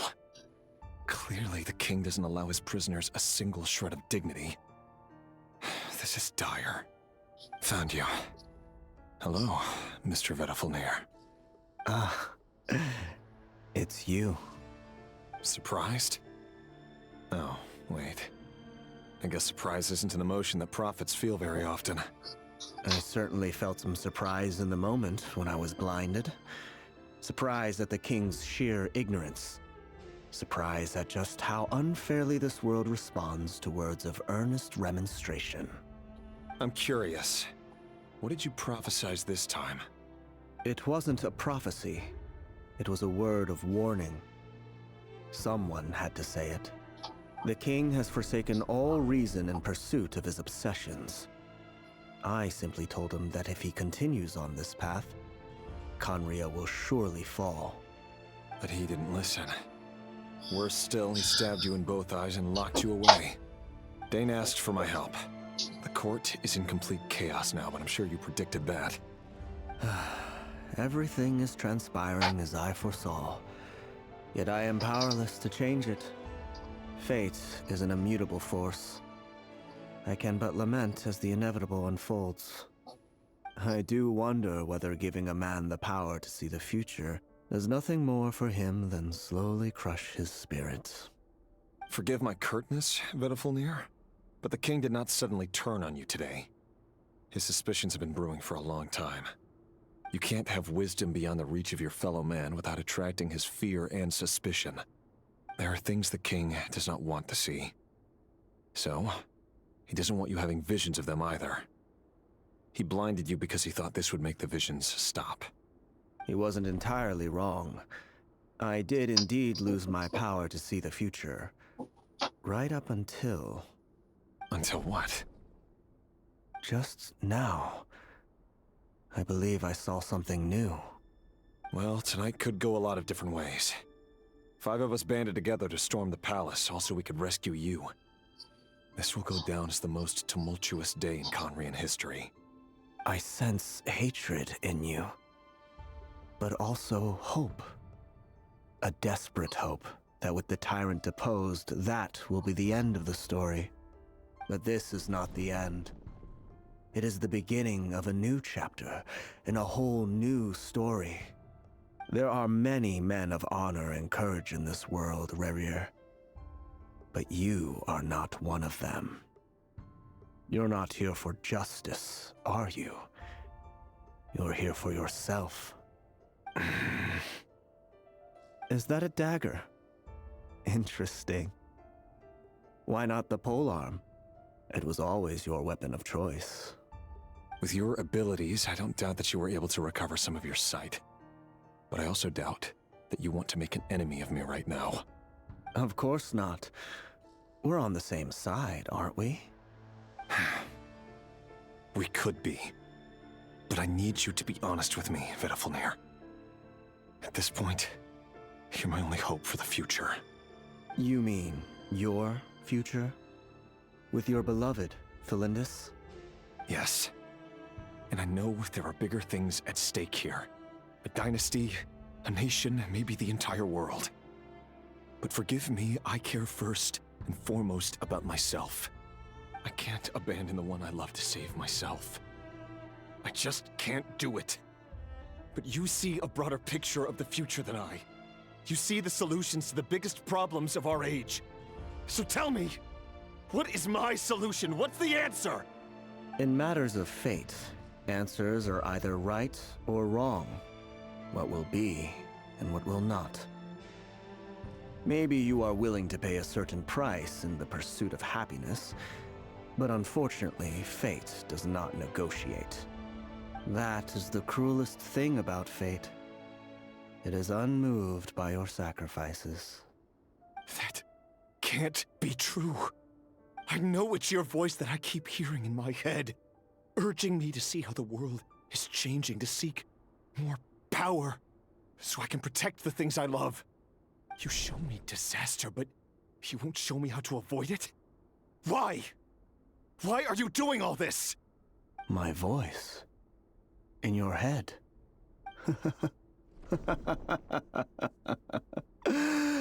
So, you hear it too?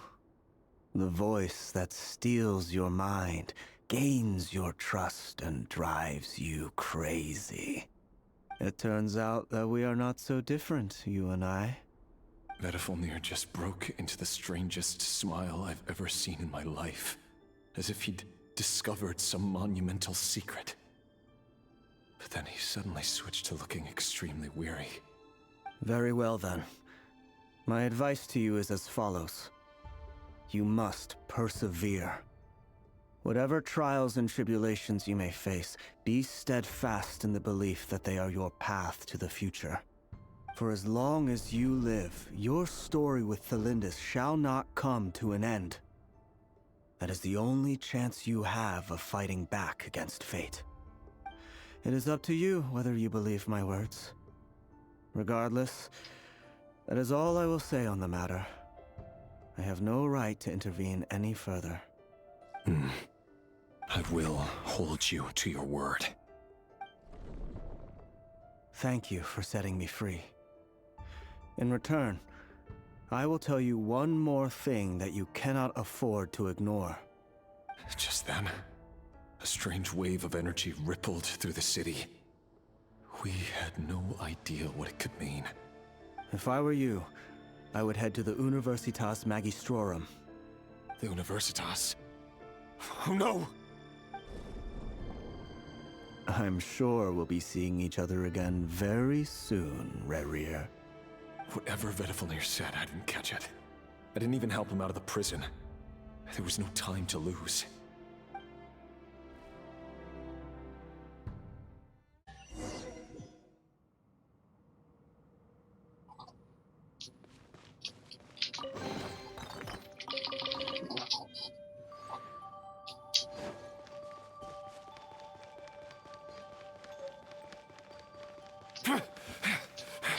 Monsters?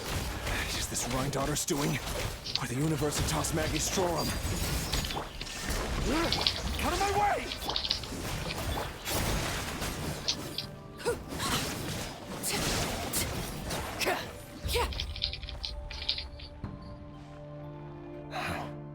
The Universitas. That reminds me of a rumor I once heard.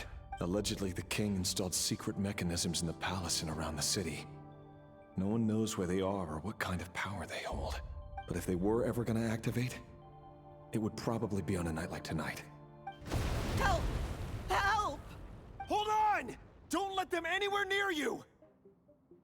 Save me! I can't! Ah! That sounded like an explosion. So, the rumor is true? What other means does the king have at his disposal? They must run on power from the Abyss.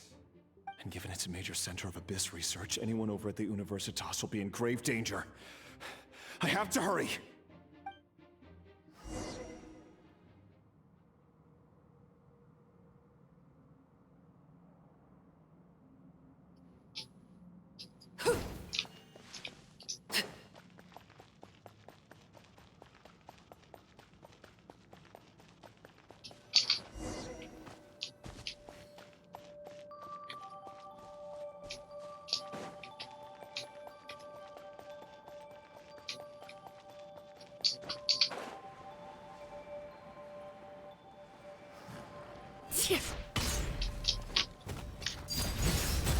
There is no escape! Strike a pose!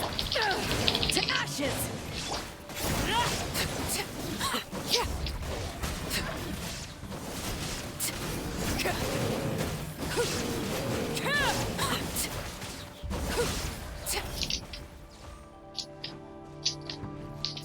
Lady Red, shine down!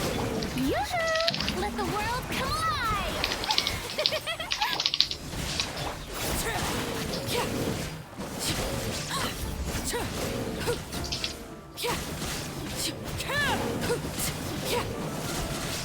Overruled!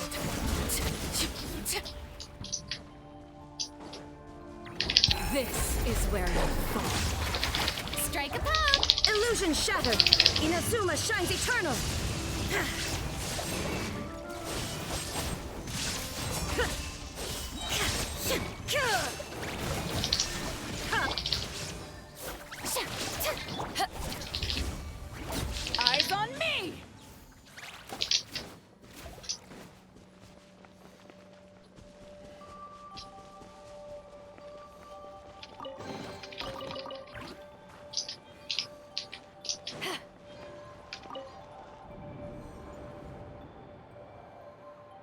Monsters! At the Universitas Magistrorum? Why now? Oh no! They're coming! It's no use. The table won't hold out much longer. The weapons. Where are the weapons? Of course. All the lab equipment was upgraded after the inspection last week, but the new weapons haven't been allocated yet. I'm done for. Is anyone there? I need help! Ah! Stay back! Please stay back! Please!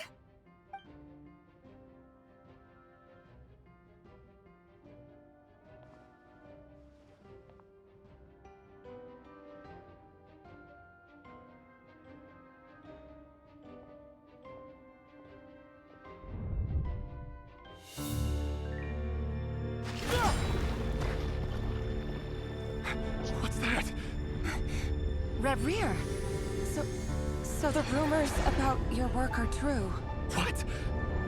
No! Listen, something happened at the palace tonight. We have to leave!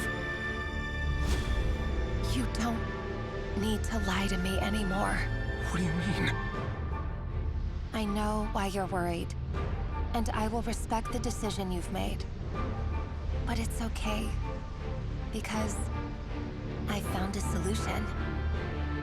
I know how to end all this. You can have it back. The normal life you so desire. But until then, I'm afraid our wedding will have to wait. Celindus? No, don't do it! Celindus! Celindus!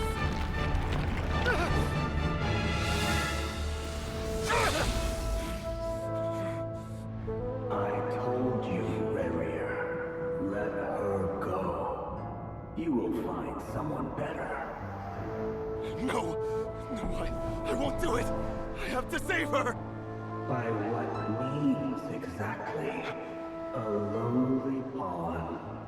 You lack the power and the strength of will. Do you know why? Tell me!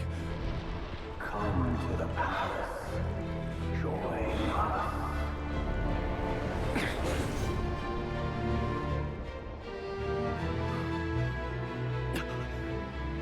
Rerir, thank goodness we... Step forth and take your share. You made it. Not you too.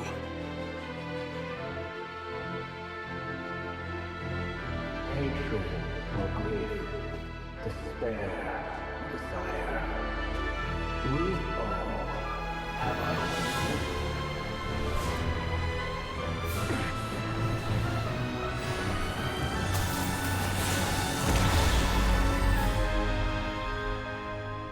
Rerir. Rerir. Celindus? Were you daydreaming?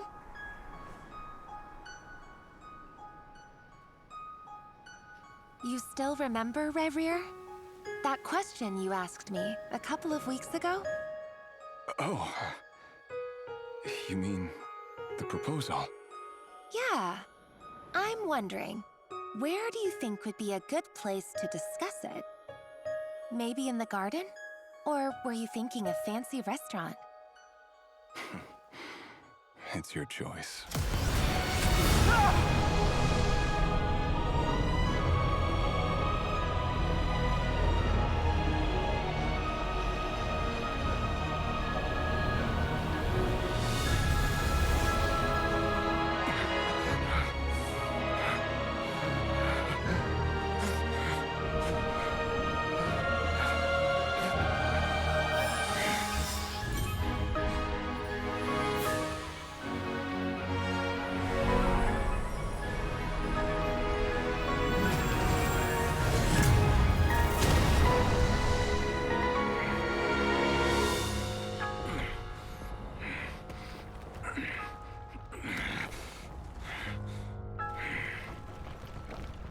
I will find you.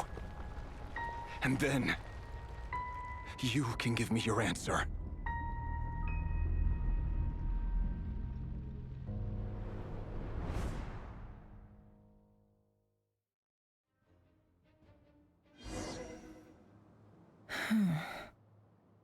So that's how the Raker of Solnari was born.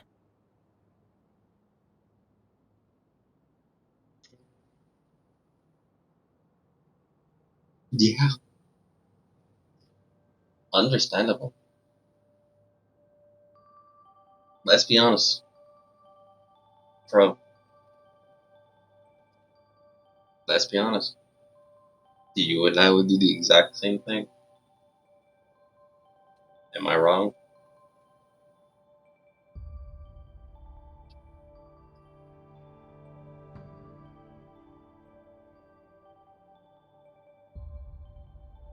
Like, let's be honest, mate. Hope you would do the exact same. Yeah, yeah. Cause I gotta think about that. Nope, nope. No, I would do it. I would do it.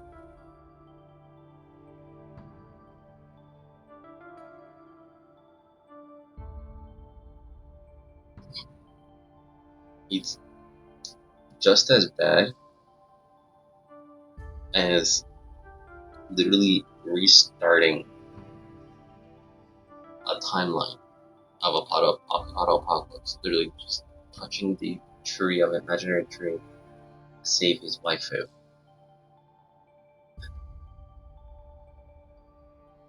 Stella would do it for like Firefly or whatever forecaster stuff. She would really set the seas ablaze to save Firefly. Hell, she would nuke a timeline just to save Firefly casters. Wrong there.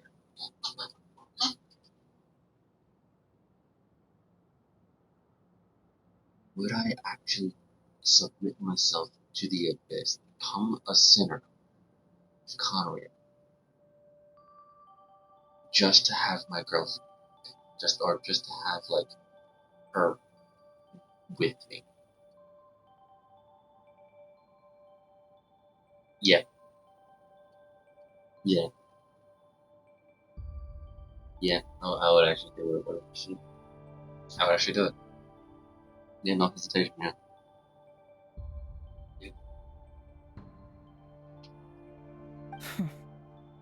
A monster created by circumstance is a monster all the same. Viewing other people's thoughts for too long can get uncomfortable.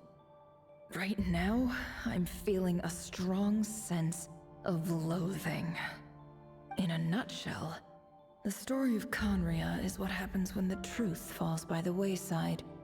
Everyone tells little white lies, and before long, you have a huge pack of lies that destroys everything. Phew. Time to get back. His past is filled with sorrow, but the tale of any fallen civilization is one of endless tragedy. Cruel as it may be, that was Conria's fate.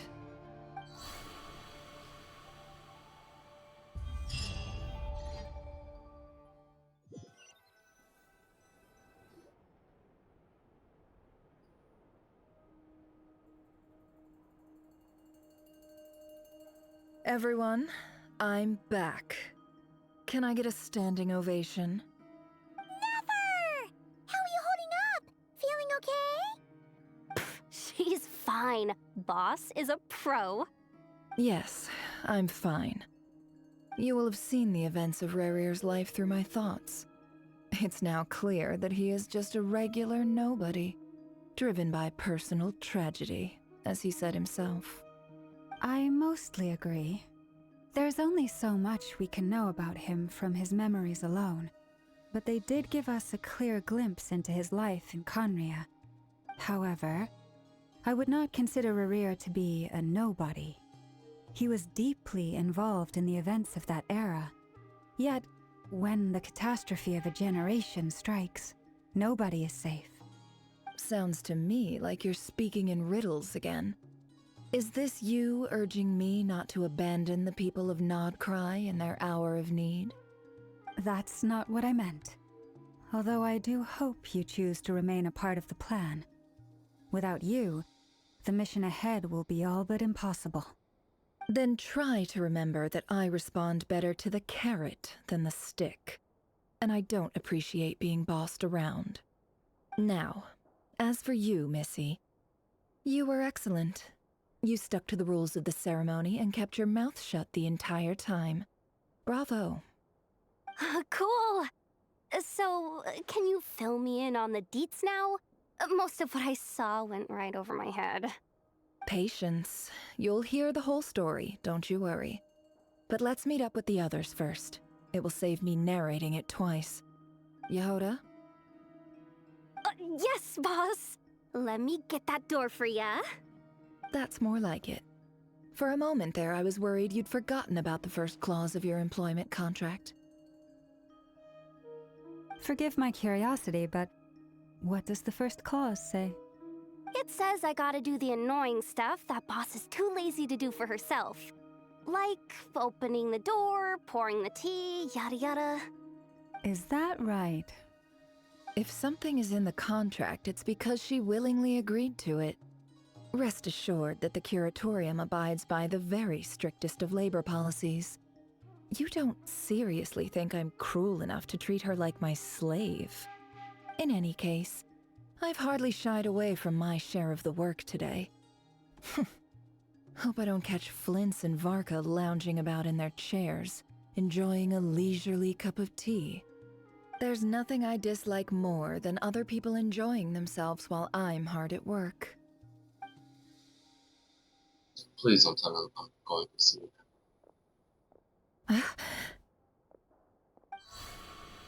Oh no.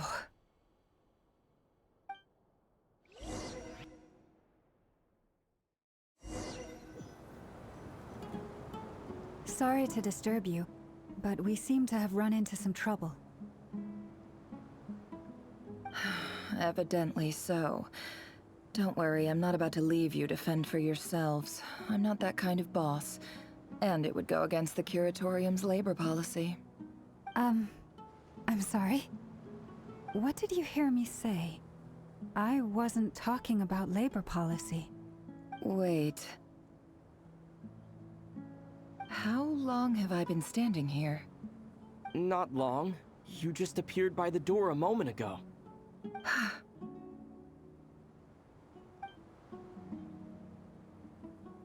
Boss, what's wrong? You look like you've seen a ghost. We've been tricked. We never left at all. Somehow I hallucinated that whole scene back inside the office. Hallucinated? But how? How indeed. This place should heed my will alone. All thoughts and actions that occur in here are just a result of pawns moving across the chessboard in a carefully calculated manner.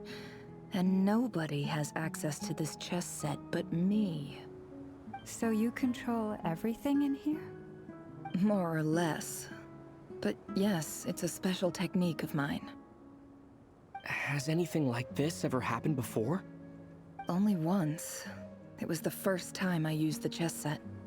Is there any similarity between what happened then and what's happening now? I suppose my thoughts are a little turbulent, which was also the case my first time. Is there anything I can do to help? The first clause of your contract clearly states that I only need your help with things that I'm too lazy to do myself. Meaning you're not feeling lazy right now? Meaning this is not something Yehoda can help with. The chess set is a personal treasure that I alone understand. I must be the one to find our way out of here. Boss, it's fine. Really. Let me do something useful. Oh, listen to you. Whatever would I do without you, Yehoda? What? Really? Yes, really. Where would I ever find another employee as obedient and servile as you? God forbid anything ever happens to you. Oh, okay. Well, anyway, I was thinking of fetching some water. There's gotta be a source around here somewhere. I suggest everyone finds someplace comfortable to take a rest. We gotta conserve our energy. Even though all this chess malarkey doesn't exist in a physical sense, mentally speaking, it's all real. And so is our tiredness and fatigue. You don't want to dismiss mental fatigue. Just because it isn't physical doesn't mean it's any less serious. But anyway, I got your backs, so don't worry about a thing. Don't I have the best employees? Jealous much? If we can find a suitable time, I'd love to borrow Yehoda for a day to help out at the Frost Moon Scions. Would you be amenable to that, Boss Nefer? Oh, Lauma. Have I ever told you just how pretty you are? Beauty runs from the tips of your antlers to the depths of your imagination. Time to rally, everyone. Follow me. As we continue our journey, the same rules will apply. That means stay focused and no talking no matter what we encounter. And don't disturb the chess pieces. You have my word that I will get us all out of here.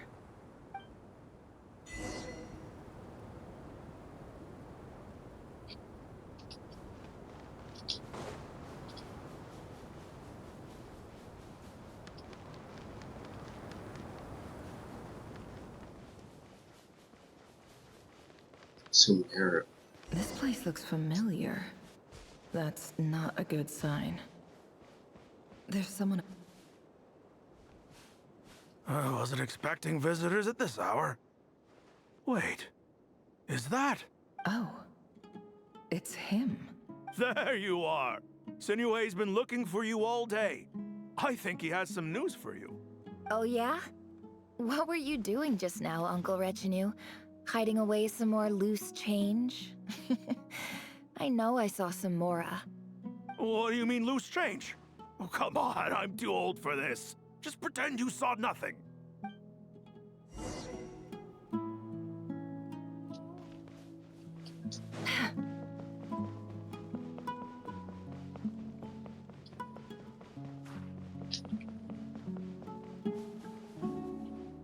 Hey, kid. Mind telling me what Sinuhe's been up to recently? I'm trying to get in his good books and I need a way in. Get in his good books? Why? What do you want with my dad, Uncle Apepi? I've written a new song. I was hoping to showcase it at the next festival, but I'll need his approval. A new song, huh? I'd love to stay and listen, but unfortunately, Uncle Retinue says my dad's looking for me. Well, there's plenty of time and I'm not going anywhere. See that pile of stones? I'll be sitting there warming up my vocal cords. Come find me when you're done. Pile of stones. Got it.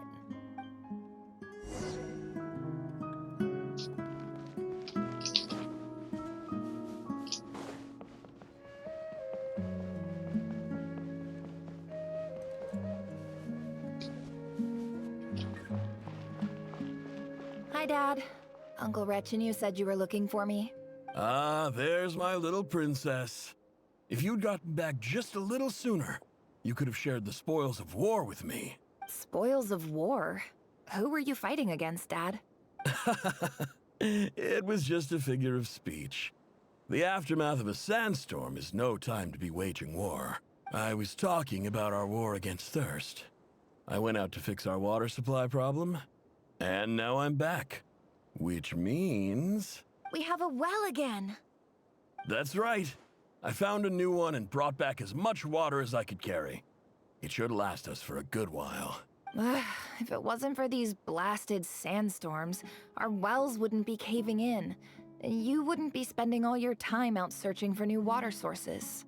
As the chief of our tribe, I'm supposed to be leading us out of hardship and poverty, onto better things.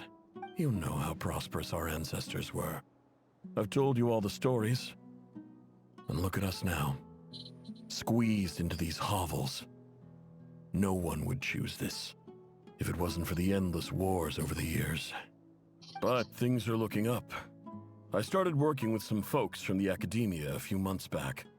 They gave me some contacts in return for my assistance in the desert. So you're the academia's helper now? Special ambassador, they call it. Think of it as a partnership. It's nothing bad, okay? We've been isolated here in the desert for too long. Seeking opportunities elsewhere is the best thing for us, and the fastest way to progress. So, do you get anything good out of being a special ambassador? Of course. My luck's improving all the time. One day, I swear I'm gonna lead us out of this place. We'll find somewhere new. Somewhere better.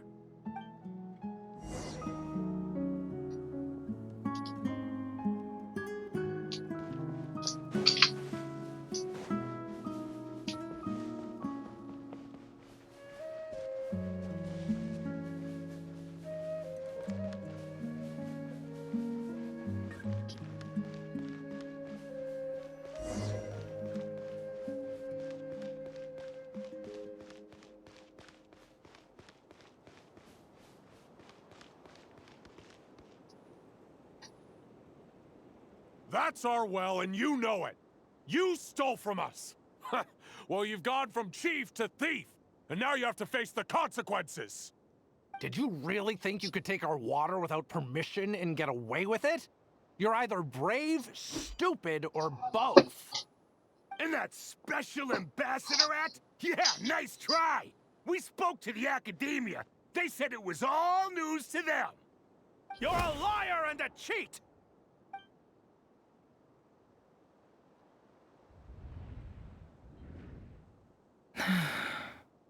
I heard Yehuda gasp, but I don't blame her. Most people are terrified by the sight of blood. Corpses strewn across the ground. The wounds are clearly from scimitars and daggers. The desert dwellers' weapons of choice. There's a handwritten note on the ground. Let's see what it says. Halil, this is Sinuhe, chief of the Shimti tribe. Surely you remember me. I was the one who helped you and your colleagues avoid the quicksand in the desert. This is my second time writing to you. I assume my last letter must have gotten lost in the mail, as I didn't receive a reply. I hope this one makes it to you safely. I'm writing to you because I need some help. That sandstorm the other day completely blocked up our well, forcing me to look for another water source in Iab and Unut territory. It was a matter of survival. Praise the gods. The well of the Iab tribe was intact. It was my last resort. I drew what water I could and left, but not without being spotted. I fear they will retaliate. You told me to write to you if I ever needed help. You said you'd be my ally in the academia. I urgently need you to formally recognize my title of Special Ambassador and send some of your people to assist me for a few days. It's the only way I can convince them that this was the Academia's decision and prevent them from retaliating. This is an emergency. Please send help as soon as possible. Looks like this letter never got sent. The writer died a grisly death, and the letter was trampled into the ground. It's badly defaced. Some parts are barely legible. What a ridiculous lie the surviving Shimti tell. Their whole village was butchered over a sip of water.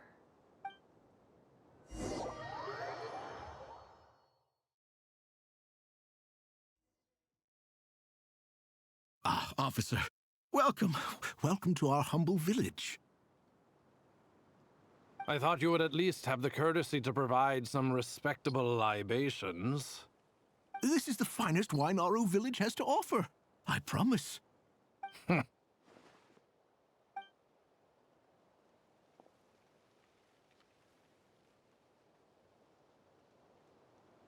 The Academia has agreed to reserve a single space for a candidate from your village.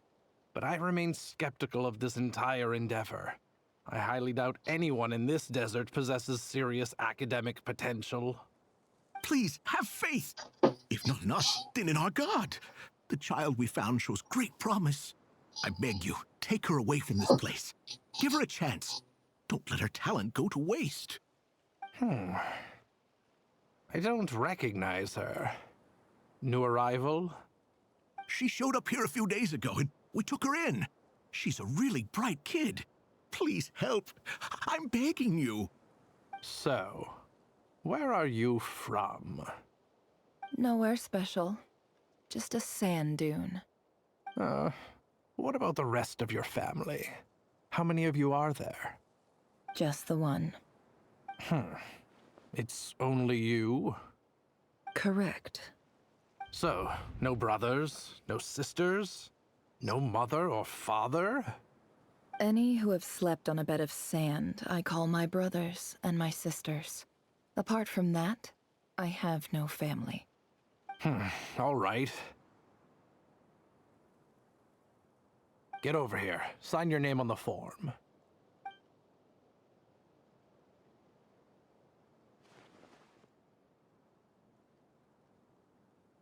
Never? You're rather fair-skinned for a desert dweller.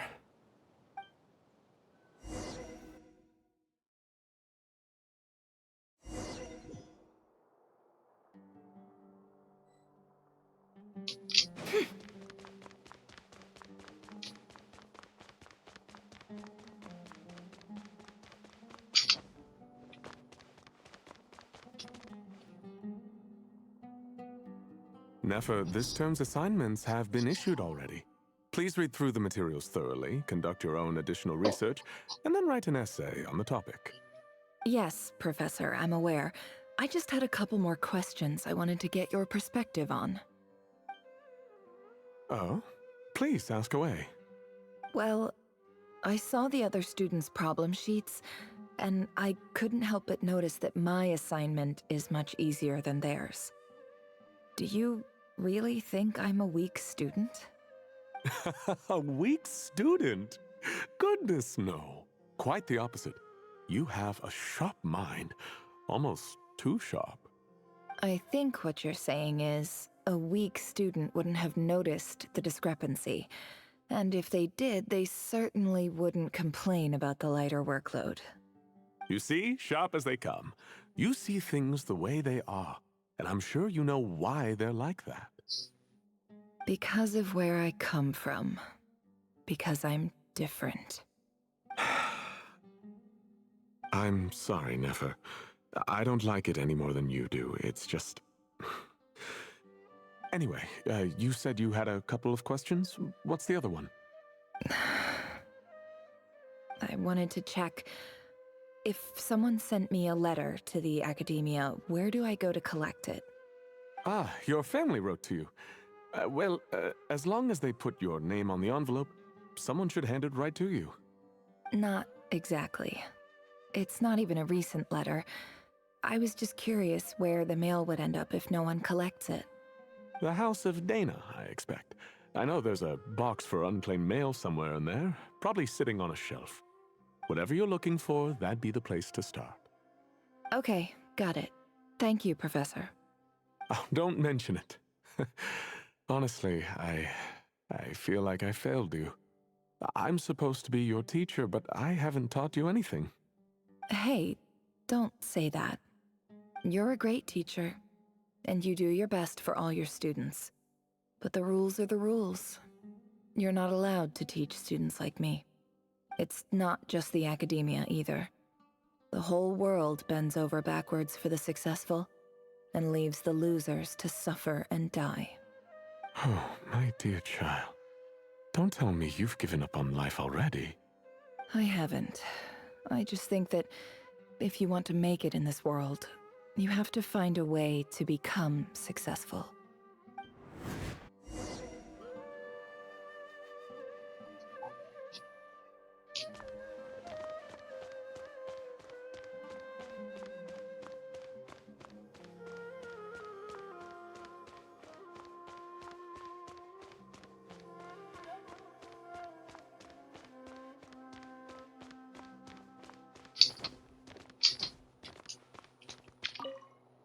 This must be it. A big cardboard box full of unclaimed mail. And probably some letters that ended up here by mistake, too. Let's take a look.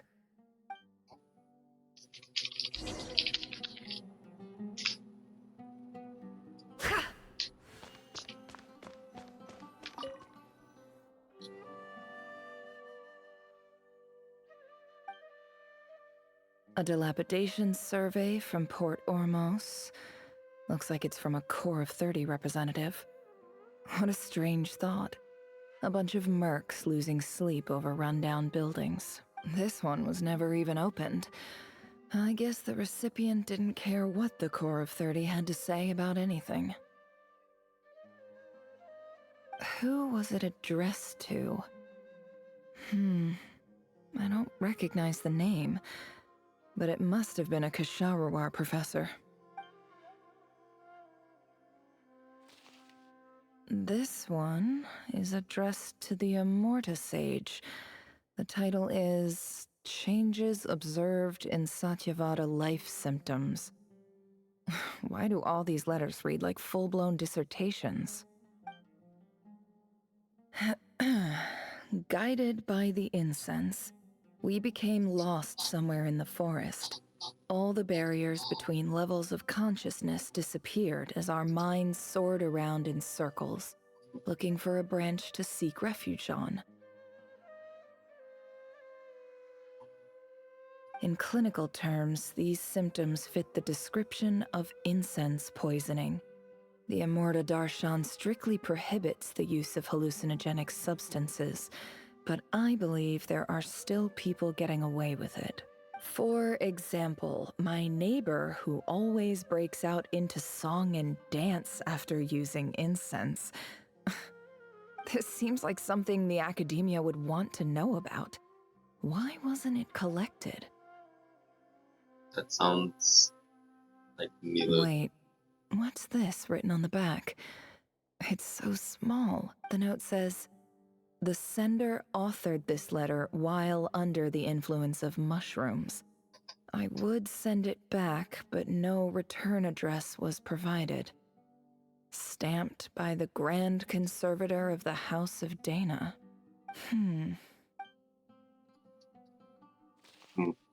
This next one is addressed to Grand Sage Azar. A few words of protest regarding recent changes in Sumeru's educational policy. In recent years, the academia has taken on a small number of students from the desert region, as per the policy to this effect. However, it appears to me that these students have not, in fact, been provided with educational opportunities that are, in any meaningful sense, equal to those enjoyed by their peers, as well as receiving dumbed-down assignments and perfunctory tutoring. They do not even have full access to the Akasha system.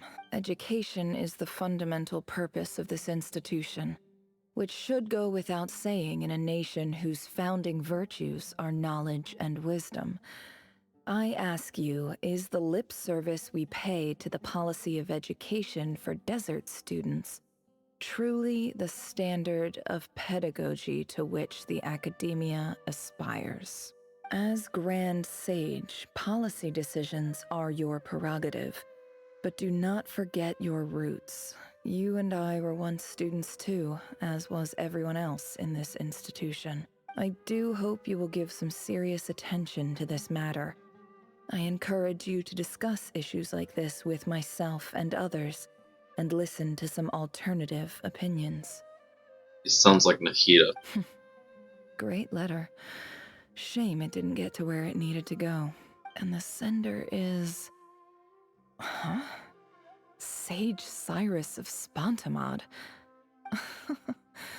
I didn't realize anyone else even knew how bad students like me have it in this place. So this is where letters from the Sage of Spontamod end up? Nice one, Grand Sage. Really enlightened leadership. Whatever. This isn't what I came here for. Moving on. I'm not exactly holding out hope that a letter sent from the desert would even make it here. But if it did, where else would it end up if not in this box? I can't believe how much discarded mail there is. Must have been years since someone last went through it all. And this is just one box. The whole House of Dana is boxes on shelves. I don't believe for 1 second that any human being has sat down and read through all the documents in this place. Who has that much free time on their hands? Wait, could this be it? At least the fancy envelopes in the box were in color paper. And of course, it would be right at the bottom of the box. Clearly, no one gave this letter so much as a first glance, let alone a second. A handwritten envelope looks very familiar. Greetings, Halil. My name is Sinuhe, chief of the Shimti tribe. I was the one who came to you and your colleague Zaid when you ran into trouble in the Great Red Sand. I don't know how well you remember it now, but I brought you to safety and gave you some water and other supplies. You seemed very pleased and told me your name. In my tribe, learning a person's true name is serious business, and I therefore see you all as friends. You were kind enough to leave your contact details so we could stay in touch. The Shimti tribe lives a harsh, nomadic existence in the desert. You were sympathetic towards my plight, promising to make me a special ambassador of the academia and help us find a way to make a better living.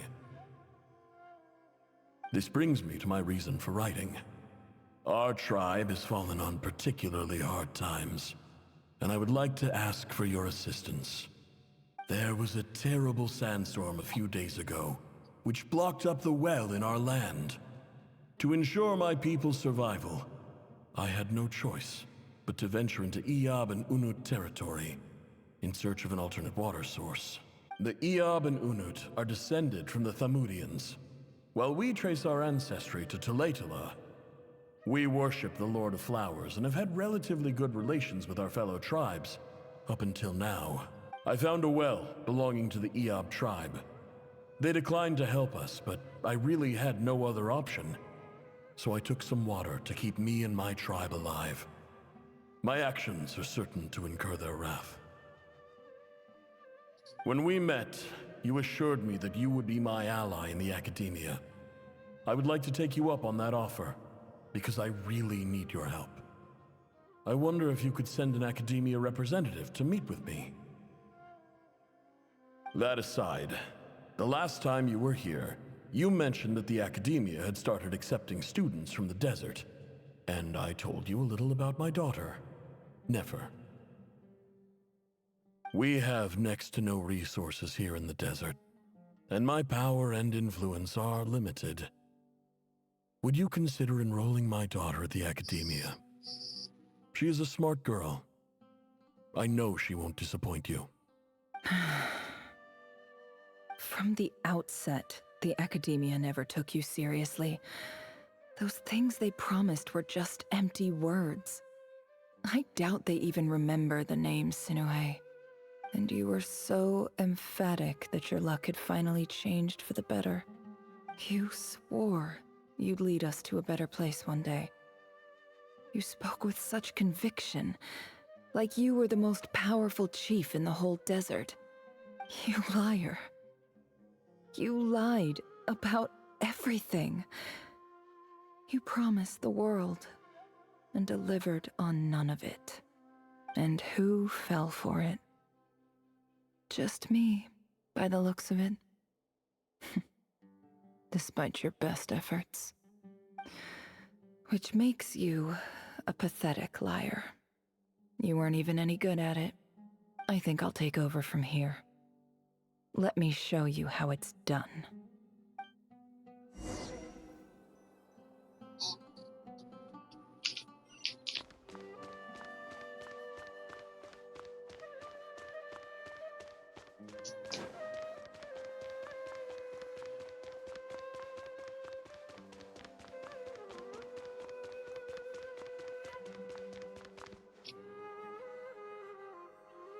I just came to say goodbye.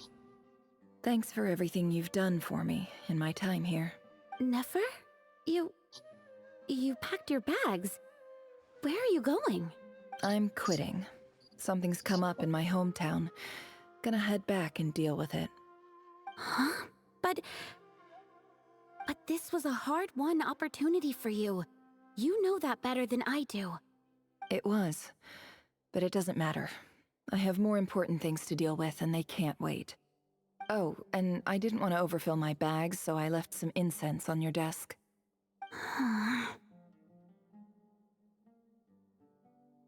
What's wrong? I thought you liked incense. Although, I did read somewhere in the House of Dana that it has hallucinogenic effects. Don't use it all at once, alright? Isn't this the stuff you brought from your hometown? You're just letting me have it? But you said it's a rare and valuable commodity. Yeah, about that. I lied. It's not rare at all. There's this bunch of ruins near my hometown that are practically overgrown with this plant. It's not worth much. Keep it, it's fine. But never... Alright, that's all from me. You take care.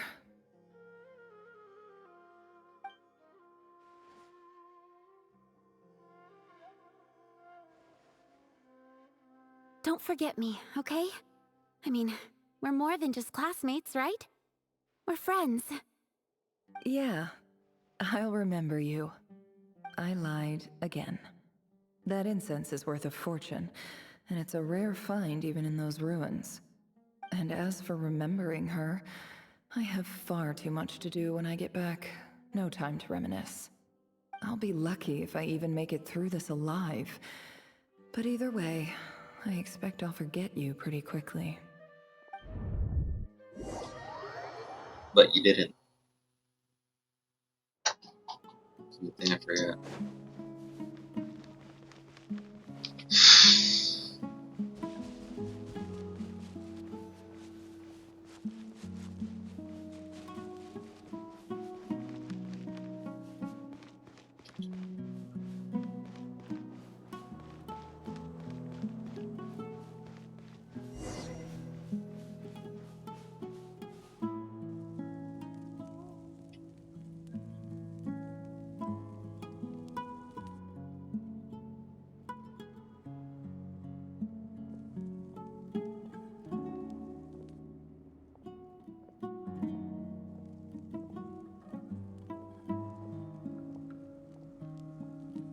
It's a pleasure to meet you, Mr. Arif.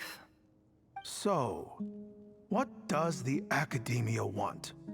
Since they've sent their special ambassador, I assume there's a big business deal to be made. If not, I'd be very disappointed. Please, sir, lower your blade. You're lucky I'm the one they sent. Not all special ambassadors share my admiration for the Iab people. The ever-shifting balance of power in the desert reduced the once great civilizations of this region to rubble and sand. But the story of the Iab has a very different trajectory. Others grew weak, but you grew strong, beginning in obscurity and moving to prosperity. You're the only ones who defied the trend. Huh. So, you do know who you're dealing with? This well is the perfect symbol of your strength, is it not? It used to belong to the Unut, but it looks like you have control over it now. You're not wrong. But I'm sure you didn't come all this way just to flatter us. Of course not. I came to bring you some very good news. Some information that recently came to light, which might just be your ticket to freedom. Records uncovered by the Vahumana Darshan show that a certain well currently under Iab control is built on top of some ancient ruins. These ruins are of great archaeological interest to the Academia. I checked the map carefully on my way over here, and I'm confident that this is the well in question. The Academia is offering 50 million mora in return for excavation rights. 50 million? No, wait. If these ruins are as important as you say, 50 million's a little low, don't you think? Don't get greedy, Iab. We know far more than you think. We know that you seized this well by force. Wasn't that the first step in your rise to power? To drive away the Unut and steal their water supply? So what if it was?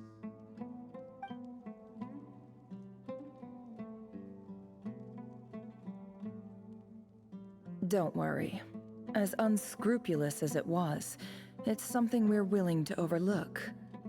The Academia is only interested in dealing with the de facto power holders in the region. I hope I am making myself clear. And I hope your words are the truth. If I find out the Academia is trying to play me, I'll hunt down every one of your people and make you watch as I cut their heads off one by one. I assure you, Chief, that would not be in your long-term interests. You don't want to make an enemy of the Academia. You see how I'm dressed, don't you? I appreciate that you've never been to the rainforest, but surely even you recognize an ambassador's attire when you see it. And what does a barbarian like you have to lose anyway? You really think the Sumeru Academia would bother to come all this way just to lie to you? We have more important things to worry about. All right, I take your point. The Academia is the highest authority in the land. I'm sure you're trustworthy people. In that case, we have a deal.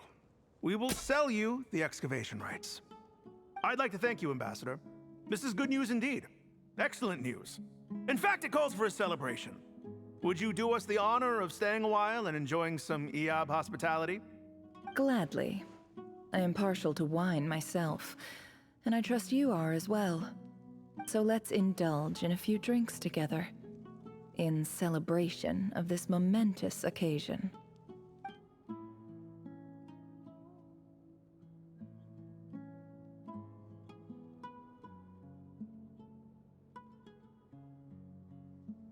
Chief! Chief, it's an emergency! It's the Unut. They've taken the well. What? Well, don't just stand there. Take it back. Yes, Chief. I have every confidence in the Eab's military superiority, and yet... Well, what is it? The Unut's response was alarmingly fast. The day after we reach a deal, they seize the well. This can't be a coincidence. Perhaps there is a traitor in your midst. I don't think so. I am obliged to remind you, Chief, that the Academia will only deal with the de facto power holders. If you cannot regain control over the well, I'm afraid you won't see a single mora of that 50 million. No! Please, Ambassador, just give me some time. I swear the Unut will not get away with this. That well is ours, and so is the mora. Glad to hear it. I will wait here for an update. If there is a traitor, I will find them. In the meantime, make yourself at home. I'll report back as soon as I have an update. Much obliged. Wow. All it took was a few words and I've got him wrapped around my finger. What an amazing feeling. So, in summary, Ambassador, the Academia would rather negotiate with our tribe instead of the Eab, yes? The Eab are ruthless murderers who don't listen to reason. And now they have the gall to interfere in our research projects in the desert region. So let me ask you, Chief. If you were the Academia, what would you do? Kill them all, of course. Precisely. The Academia does not tolerate those who stand in our way. The Eab have held back our academic pursuits for too long, and our patience is wearing thin. At the same time, there is simply no way that the Academia can be seen to be intervening in desert affairs. I'm sure you understand where I'm coming from. We have our own rules out here. If the rainforest dwellers raised arms against a desert tribe, you'd start a bloody war. Right. We can't confront them ourselves, but we can support their enemies. The Unut have always had strained relations with the Eab. which makes you our natural allies. Natural allies. Weren't the Eab your allies once? You were quick to send them after us to protect your interests back when we stole that water. And now look at you. You're at each other's throats. Let me be clear. The Academia wishes to collaborate with the legally recognized rulers of the desert in this matter. We are asking for excavation rights to that well, and our offer is 50 million mora. Say no more. I believe we have an understanding. Good. Then I suggest you get to work. Get us access to that well, and the mora's yours. You see, Dad? Lying is easy when you know how. People will believe anything.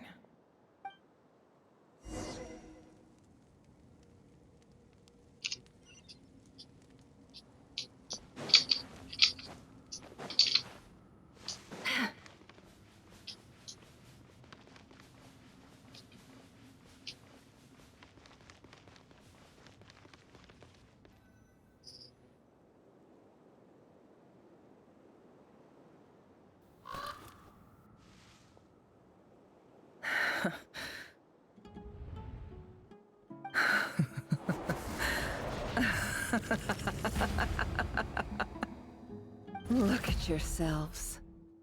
You may be vile, savage monsters, but your butchered bodies bleed like any others. You're no different. You're nothing special at all. The monsters who destroyed my home, they're just ordinary, petty human beings. What a joke. I think we're even now. Maybe I've even done the desert a favor. It's a better place without all these people around. Oh, Sinuhe, my gullible fool of a father. Perhaps if you'd been as ruthless as I was today, our tribespeople would still be alive. In this dog-eat-dog world, a chief needs to be tough to survive. But you couldn't do what had to be done. So I did it for you. Nefer, it's okay. All of this is in the past now. I believe I remember you promising to remain silent. Yeah, but even so... Yehoda, is there anything you can do to ease the tension? You got this, Notice. Your time to shine. Alright, time for a sharp turn onto a completely different topic. So, anyway, that's enough of that. When are we getting out of this place? Feels like we've been walking forever. I'm getting pretty tired. Oh, Alma, you tired? Yes. If we can find somewhere to sit down, I could certainly do with a rest. It's not far now. There should be a temple just up ahead. Is that the situation about... Is this situation about to read its conclusion? Really? A temple? That's where this story ends? I guess that's how things go in the desert. Been to a similar place with a friend from the desert before. Desert dwellers can never escape their destiny. Or so everyone says. I never wanted to believe it, but looking back now, I'm as desert as they come. You mentioned a temple. What's waiting for us there? My biggest trade secret of all. Ah. Then I'm guessing it's where you got your power from. The power to peer into other people's minds. I didn't know you were clued up on any other religions. I'm no expert in the history of Sumeru, but since you come from the desert, I would imagine it has something to do with King Deshret. The 7 pillars of Sumeru. Sounds impressive. I have some friends with connections to this stuff. Ah, I know who you mean. General Mahamatra Sino. The spirit of Hermanubis dwells within him. That's Boss Neff for ya. She knows everything. Sino's hardly a figure of obscurity. but I know about Sethos too. What about him? Is he a big deal or something? Well, he's not a small deal, let's put it that way. You sure you know your stuff? Please, this is the bare bone basics. Save the flattery. Thanks for your patience, everyone.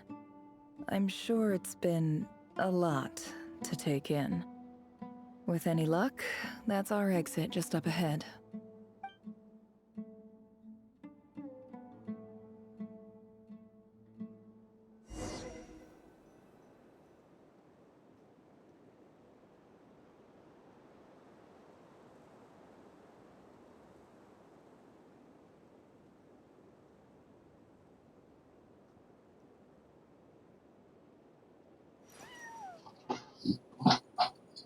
It's a cat. Me and like what was our constellation? Yeah, no, it's a cat. I was alright. It's like a cat. Thing. It's not a snake.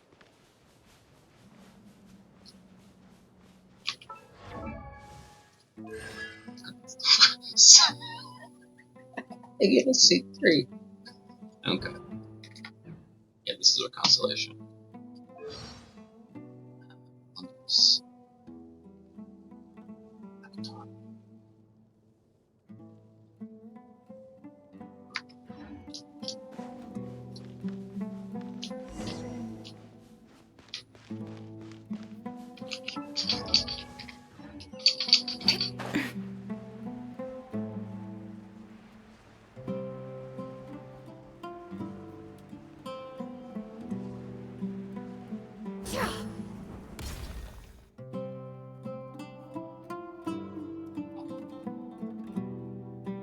Uh-oh.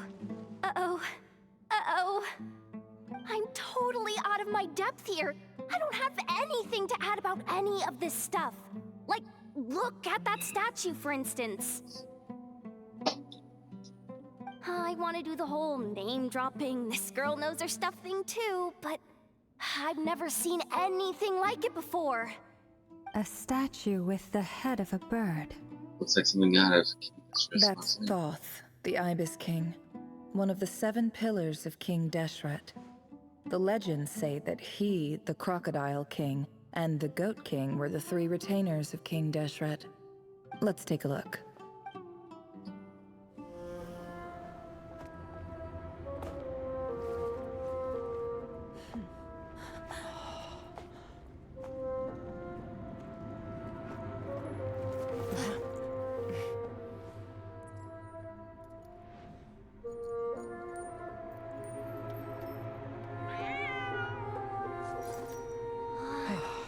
It's just Ashru.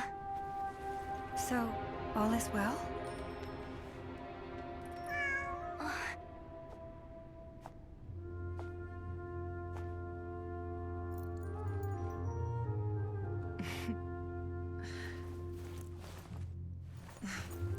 Typically speaking, at this point, the world disintegrates. Then we find ourselves back in the outside world. Besides, these are my memories. There's nothing to fear. You're sure? Of course. It's almost over.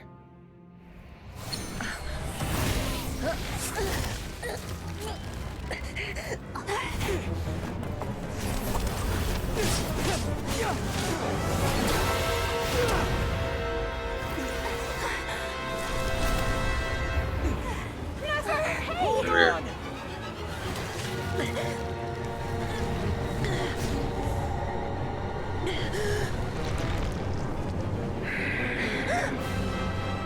Knowing too much is always a death sentence. Speak for yourself.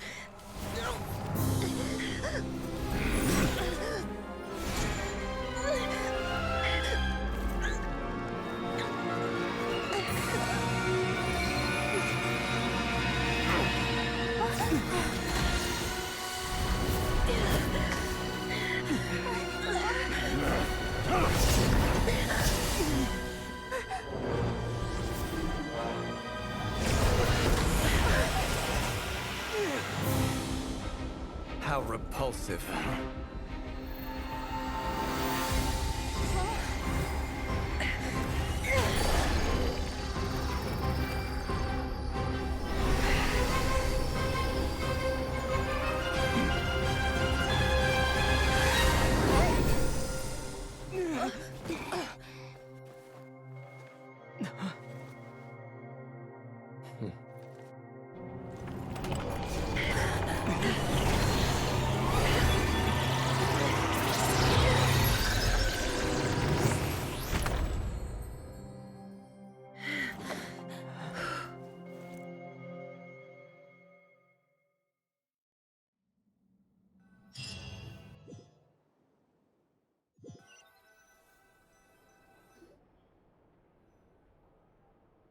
Timed that pretty well, didn't I? Bro, you saw that too, right?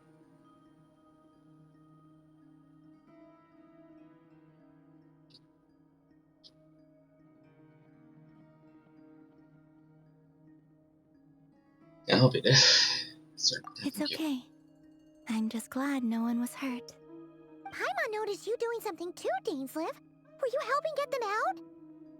Of course. When I asked Nefer to conduct this investigation, I was not naive to the dangers involved. I had a duty to ensure your safety. Good to know your sense of justice is still intact after all these years. I take that to mean that you saw the truth. That comes as a great relief. I certainly did. And thanks to your help, I also managed to trap Rerir inside the chess set. Whoa, really? How'd you manage that? Well, to be honest, I sensed that something was wrong long before we made it to the temple. By using this fragment to probe into Rerir's past, well, the monster formerly known as Rerir, it seems I alerted him. I was tracking him, then he caught on and started tracking me too. Can't say I'm surprised. But how did he track you through your thoughts alone? That shouldn't be possible. Rerir was a secret agent who reported directly to the Vinster King. He is an expert at finding a trail and hunting down his pursuers. No wonder. He infiltrated the chess set, read my thoughts, and built a new virtual chess set inside of it. That's why we weren't able to leave at first. Speaking of your chess set, it's quite a remarkable item. Would I be right in thinking you have some connection to King Deshret? You overestimate me. I only have a connection with one of his underlings, the Ibis King. You all saw how this came to be. A long time ago, the Eab massacred my tribe, the Shimti, in our home village. A few years later, I enrolled in the academia, where some new information came to light. The Unut and the Eab fought a bitter battle over the rights to a well, all for the sake of a non-existent 50 million mora. The Eab ultimately won that confrontation, but their victory came at the cost of almost every warrior in the tribe. The final blow to the Eab came at the victory feast, when an Unut assassin beheaded their chief right before my eyes. The remaining Eab fled and have been scattered to the winds ever since. Having gotten my revenge, I returned to my hometown, where to my surprise, the nearby temple was still standing. There it was, seemingly immune to the relentless hostility of the desert, while my tribal home lay in ruins. As I stood there gazing at the temple, I noticed a cat just outside. This cat, as it turned out, was home to the spirit of the Ibis King.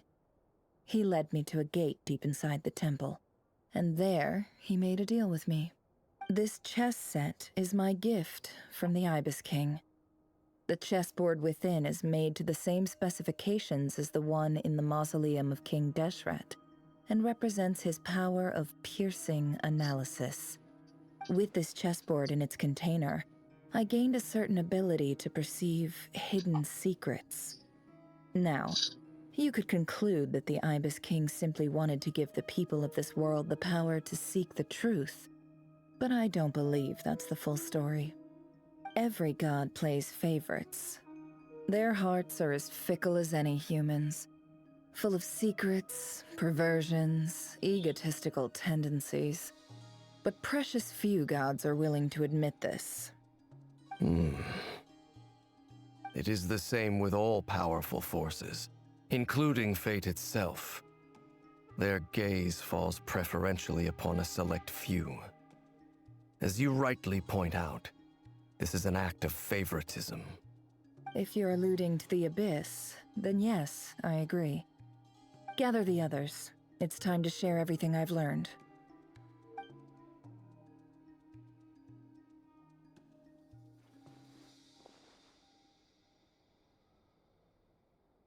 Thank you all for being here.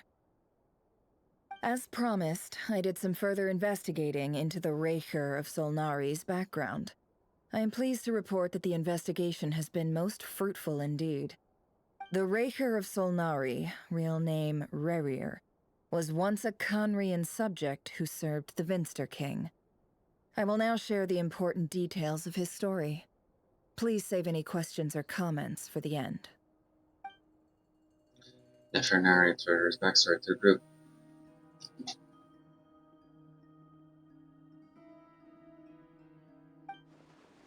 The Vincer King beheads.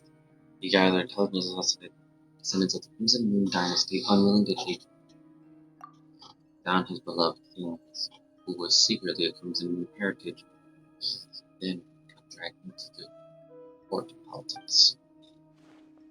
Bedridge's voice spoke to him of his fate was like a reflection of the moon, but he could disturb the waters to gain some temporary relief. He was powerless to erase it entirely. In contrast, Revir's own life was a reflection of the unbroken moon. Once the stormy winds of fate blew across the water surface, it was utterly destroyed. Blindness smuggled away a piece of the moon before disappearing. The mysterious portal, it was passed down through the ages, finally falling into the hand of the name.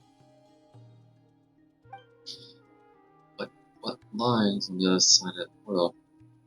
Is it really a whole other world? Blindness never had the chance to share what she found there. Neither did Revere, who followed her in. So that's why he's so obsessed with the moon. A tragic tale, to be sure. But it does not excuse his many transgressions. No matter how much Rerir suffered in the past, the fact remains that he is what we know today as the Wild Hunt, wreaking havoc upon innocent lives in Nodcry. He becomes more dangerous with each passing day. If left unchecked, it is simply a matter of time before all of Tevat suffers the consequences.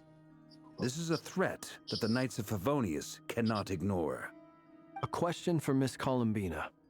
Forgive me if this is presumptuous, but have you ever seen the spatial gateway that appeared in Rerir's memory? Never. But I have heard stories of something called the Moon Gate, and this seems to fit the description. Miss Lauma, any thoughts on this? In the lore of the Frost Moon Scions, the moon is believed to hold many secrets. Some sources speak of ancient knowledge, others of a gateway to the unknown. The term Moon Gate is one I have heard before. But as is the case with all of our legends, there are no records of any first-hand witnesses. We cannot know whether it truly exists. Then back to Miss Columbina. As a moon goddess yourself, do you have some idea of where the Moon Gate leads to? Not at this stage, sorry. I do hold the power of the Frost Moon, and my strength is recovering well. I can sense that the gate would open at my command, but... But there's more to the power of the Frost Moon than that? Yes. A moon goddess has the right to open the Moon Gate, since it is a path to the moon. But as Nefer mentioned, holding open a spatial gateway takes a huge amount of power. And right now, I need to conserve my energy to fight the Raker of Solnari. I'm afraid this is one mystery we may have to leave unsolved for now. I agree. Better to save your strength. But if you'll humor me for a moment, I have a bold conjecture of my own regarding the world beyond the gateway. I highly suspect that neither Tholindis nor Rerir made it through unscathed. The evidence pointing to this is the fact that the Raker of Solnari exists in the form of countless fragments. With the abyssal power he wields, no ordinary foe can touch him, let alone tear him to shreds. And yet, the Wild Hunt proliferates wherever his scattered fragments lie, drawing hordes of monsters to many different locations across the land. So your theory is that Rerir was physically torn to shreds by some powerful force? Hence, why the Wild Hunt is a distributed phenomenon, rather than a unified one? Makes sense to me. Explains why the Wild Hunt is so pervasive, and why he's been trying to piece himself back together. He was whole to begin with, and he wants to be whole again. Without the power of the Abyss on his side, he almost certainly would have perished the moment he was torn apart. But the Abyss, much like a curse, has kept him alive. I could not agree more. The power of the Abyss is most surely a curse. It is a compelling explanation, and one that accords with my present understanding of Abyss creatures. Whether the life form in question is primitive or advanced, if a curse has extended its lifespan unnaturally, it will continue to survive in spite of everything. This raises some interesting questions. I will run some experiments and see if there is any validity to my suspicions. That being said, regardless of whether my research bears fruit, I would like to thank Miss Nefer for conducting such a thorough investigation. Already, it has greatly enriched my understanding of the entity we face. My pleasure, Mr. Albedo. I too hope that the information I have shared today proves useful as we look to formulate the next stage of our plan. Hey! What is it, Dainsleif? You look really upset! It's just... when I think of the man I once knew as Rerir, I struggle to understand why things had to turn out like this. The two of you used to be friends, didn't you? I don't know if these words will bring any comfort, but my heart goes out to you. Mine too. We can never know all the hows and whys of the way things are. The moon and stars are full of untold secrets and lies. And the skies are host to many more mysteries than these alone. Yet, none of that can begin to compare with the complexity of human life.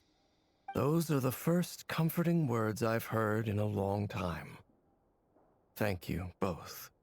Well, I think this is a good place to end today's meeting. I'm sure Nefer needs some time to recover. She's been through an awful lot today. That's very thoughtful of you, Lama. Of course. Sounds good to me. Take some time to rest and digest before we reconvene to nail down a plan.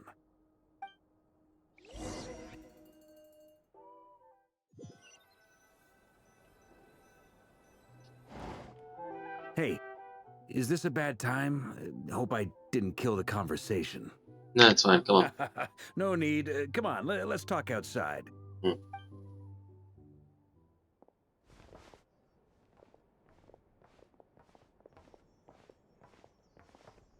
Anyway, Nefer went back to the curatorium to get some rest. But before she left, she shared some things with me that I thought you should be aware of. Firstly, although she managed to trap the Raker of Solnari inside her chess set, there's no guarantee that the power of the Ibis King is any match for one of the five sinners. Their powers are beyond our comprehension. It's only a matter of time before he finds a way to break out. We have to come up with a plan and take care of him before that happens. Honestly, Paimon figured that might be the case. So, how long have we got? Well, I asked her that same question. She talked for a long time, but for the most part, it seemed like she was trying to convince me how precious her chess set is, and what a long and storied history it has. It felt like some kind of sales pitch, you know? The kind where you end up handing over Mora against your will? Anyway, after all that, she finally answered the question. 2 days, at most. 2 days? Holy moly! Can we even recruit enough help in that time? That remains to be seen. Which brings me to the second issue. Dainsleif is obviously conflicted about this whole thing. But given how little time we have, there's no way we can pull this off without his help. You have some history with him, right? Do you think maybe you could talk to him for us? Let's see what I can do. Great. I appreciate it. All right, on to item 3. So, Albedo, Durin, and I put our heads together and came up with a plan. Can't promise it's gonna work yet, but at least it's a start. We figured we'd bounce the idea off you first. We'll explore it further once everyone's recovered. Wait, ask what? Paimon's dying to hear this. All right, so here's what we're thinking. In a hush, what our believes of the current plan.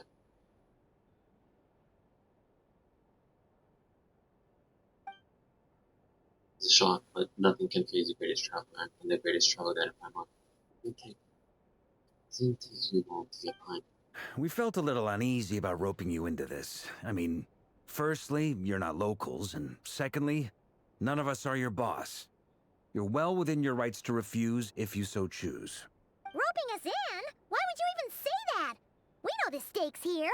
It's all of us against the Rayher of Solnari, or none of us stand a chance. I choose my words very intentionally, I'll have you know. I like to think there's an art to striking a down-to-earth tone even when the stakes are through the roof.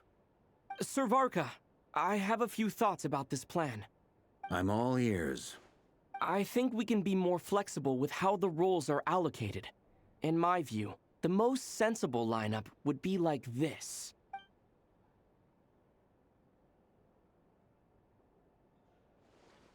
I see your point, yeah. But if that's how we're going to approach this, you'd better make sure you're ready. To be clear, I don't doubt your abilities. Far from it. I just want to make sure. Are you really willing to take all this on? I want to do everything within my power. The Rayher of Solnari is a truly fearsome opponent, and if I do my part, it'll greatly reduce the risk for everyone else involved. Well, that tracks with what I've heard.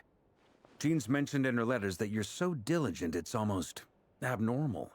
As in, most people weigh up the risks and rewards in situations like this. But you seem to just march towards danger without a moment's hesitation. Of course, everyone appreciates a fearless pioneer. But all that aside, I'm the Grand Master of the Knights of Favonius, and you're our honorary knight. I want to make sure your courage doesn't come at the expense of your safety. Thank you, Sir Varka. I should be the one thanking you. It means a lot to have you on board. I'll give some serious thought to your suggestions. Varga gives a hearty bow and says, "We'll see you at the hotel later. We arranged for everyone to meet and finalize their plan of action. In an effort to lighten the mood, we booked out the hotel for this meeting so you could all check out. As the moon rises in the sky, you and Paimon leave your room discussing with Paimon as any options to your futures. Everyone is already here. You're chatting and smiling. Clearly, the rest is he's done them good, as well as an exit the summit to the instead of your main cautious back to the future not right rests on what is decided tonight. So many lives are at stake. You never meet most of them, but whether they know or not, will be protected.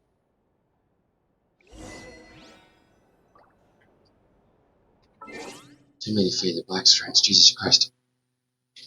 Anyway, I'm going to be as enough for tonight. So, with that being said, I'll catch you on the next one. Cheers.